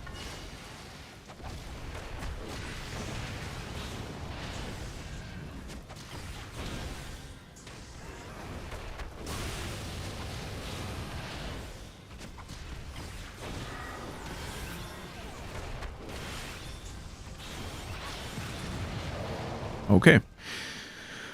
I think we did it. We did it. We did it. We did it. Hooray.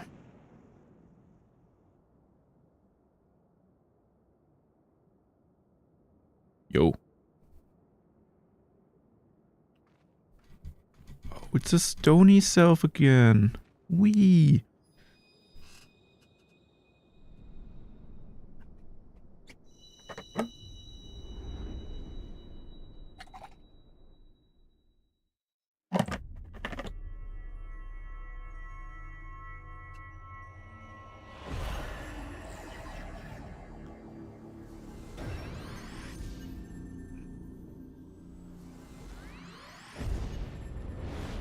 Okay.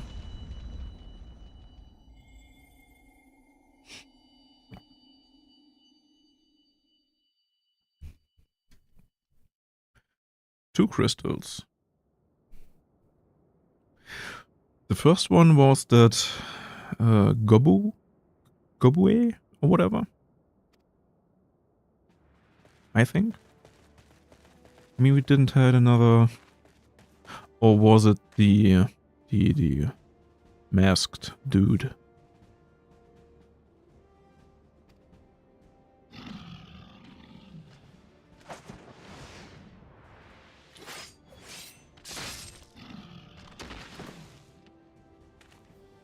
Nice. See, that's what I mean with that's a rogue for me.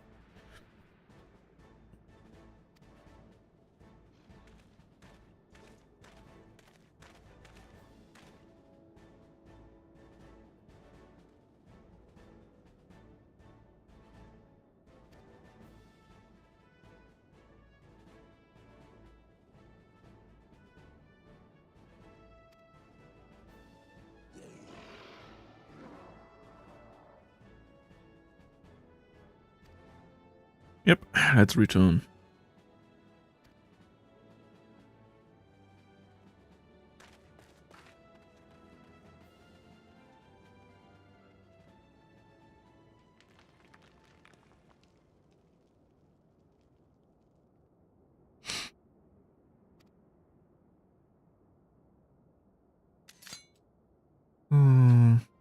It's the Red Knight boy.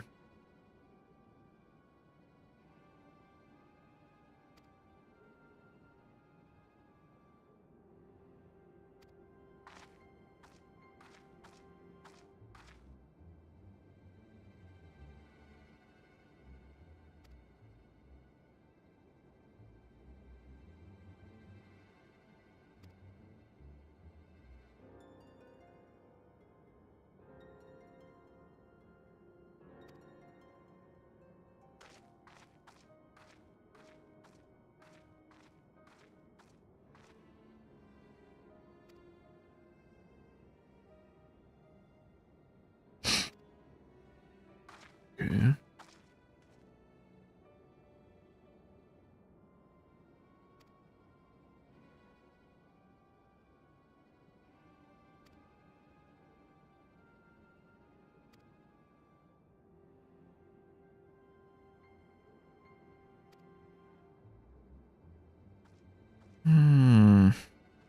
Okay.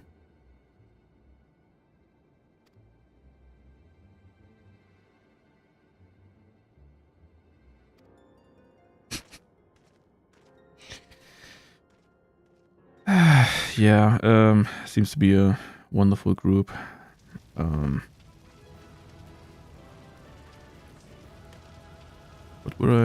What were they called?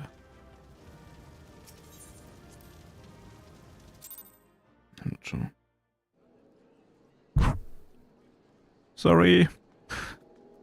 I tipped the mic. So.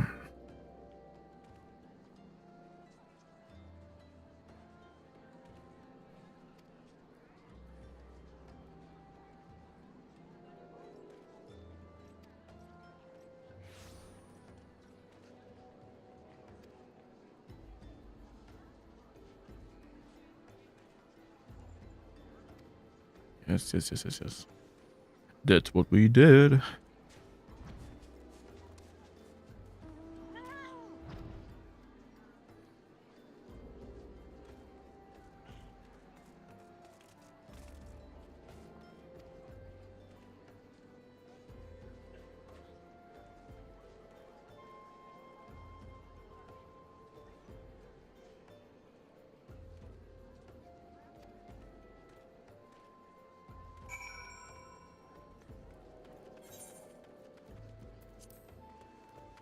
Alright. Then, yeah, I don't know. It's level 20. Seems to be just another dungeon.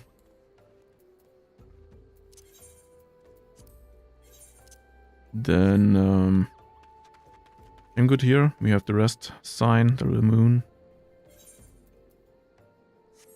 So that should...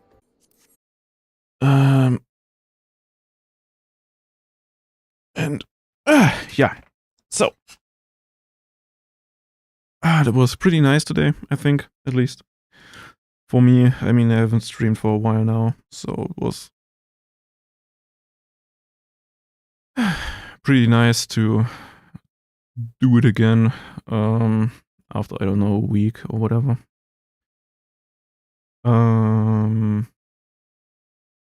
Yeah. So, I would say we will see us,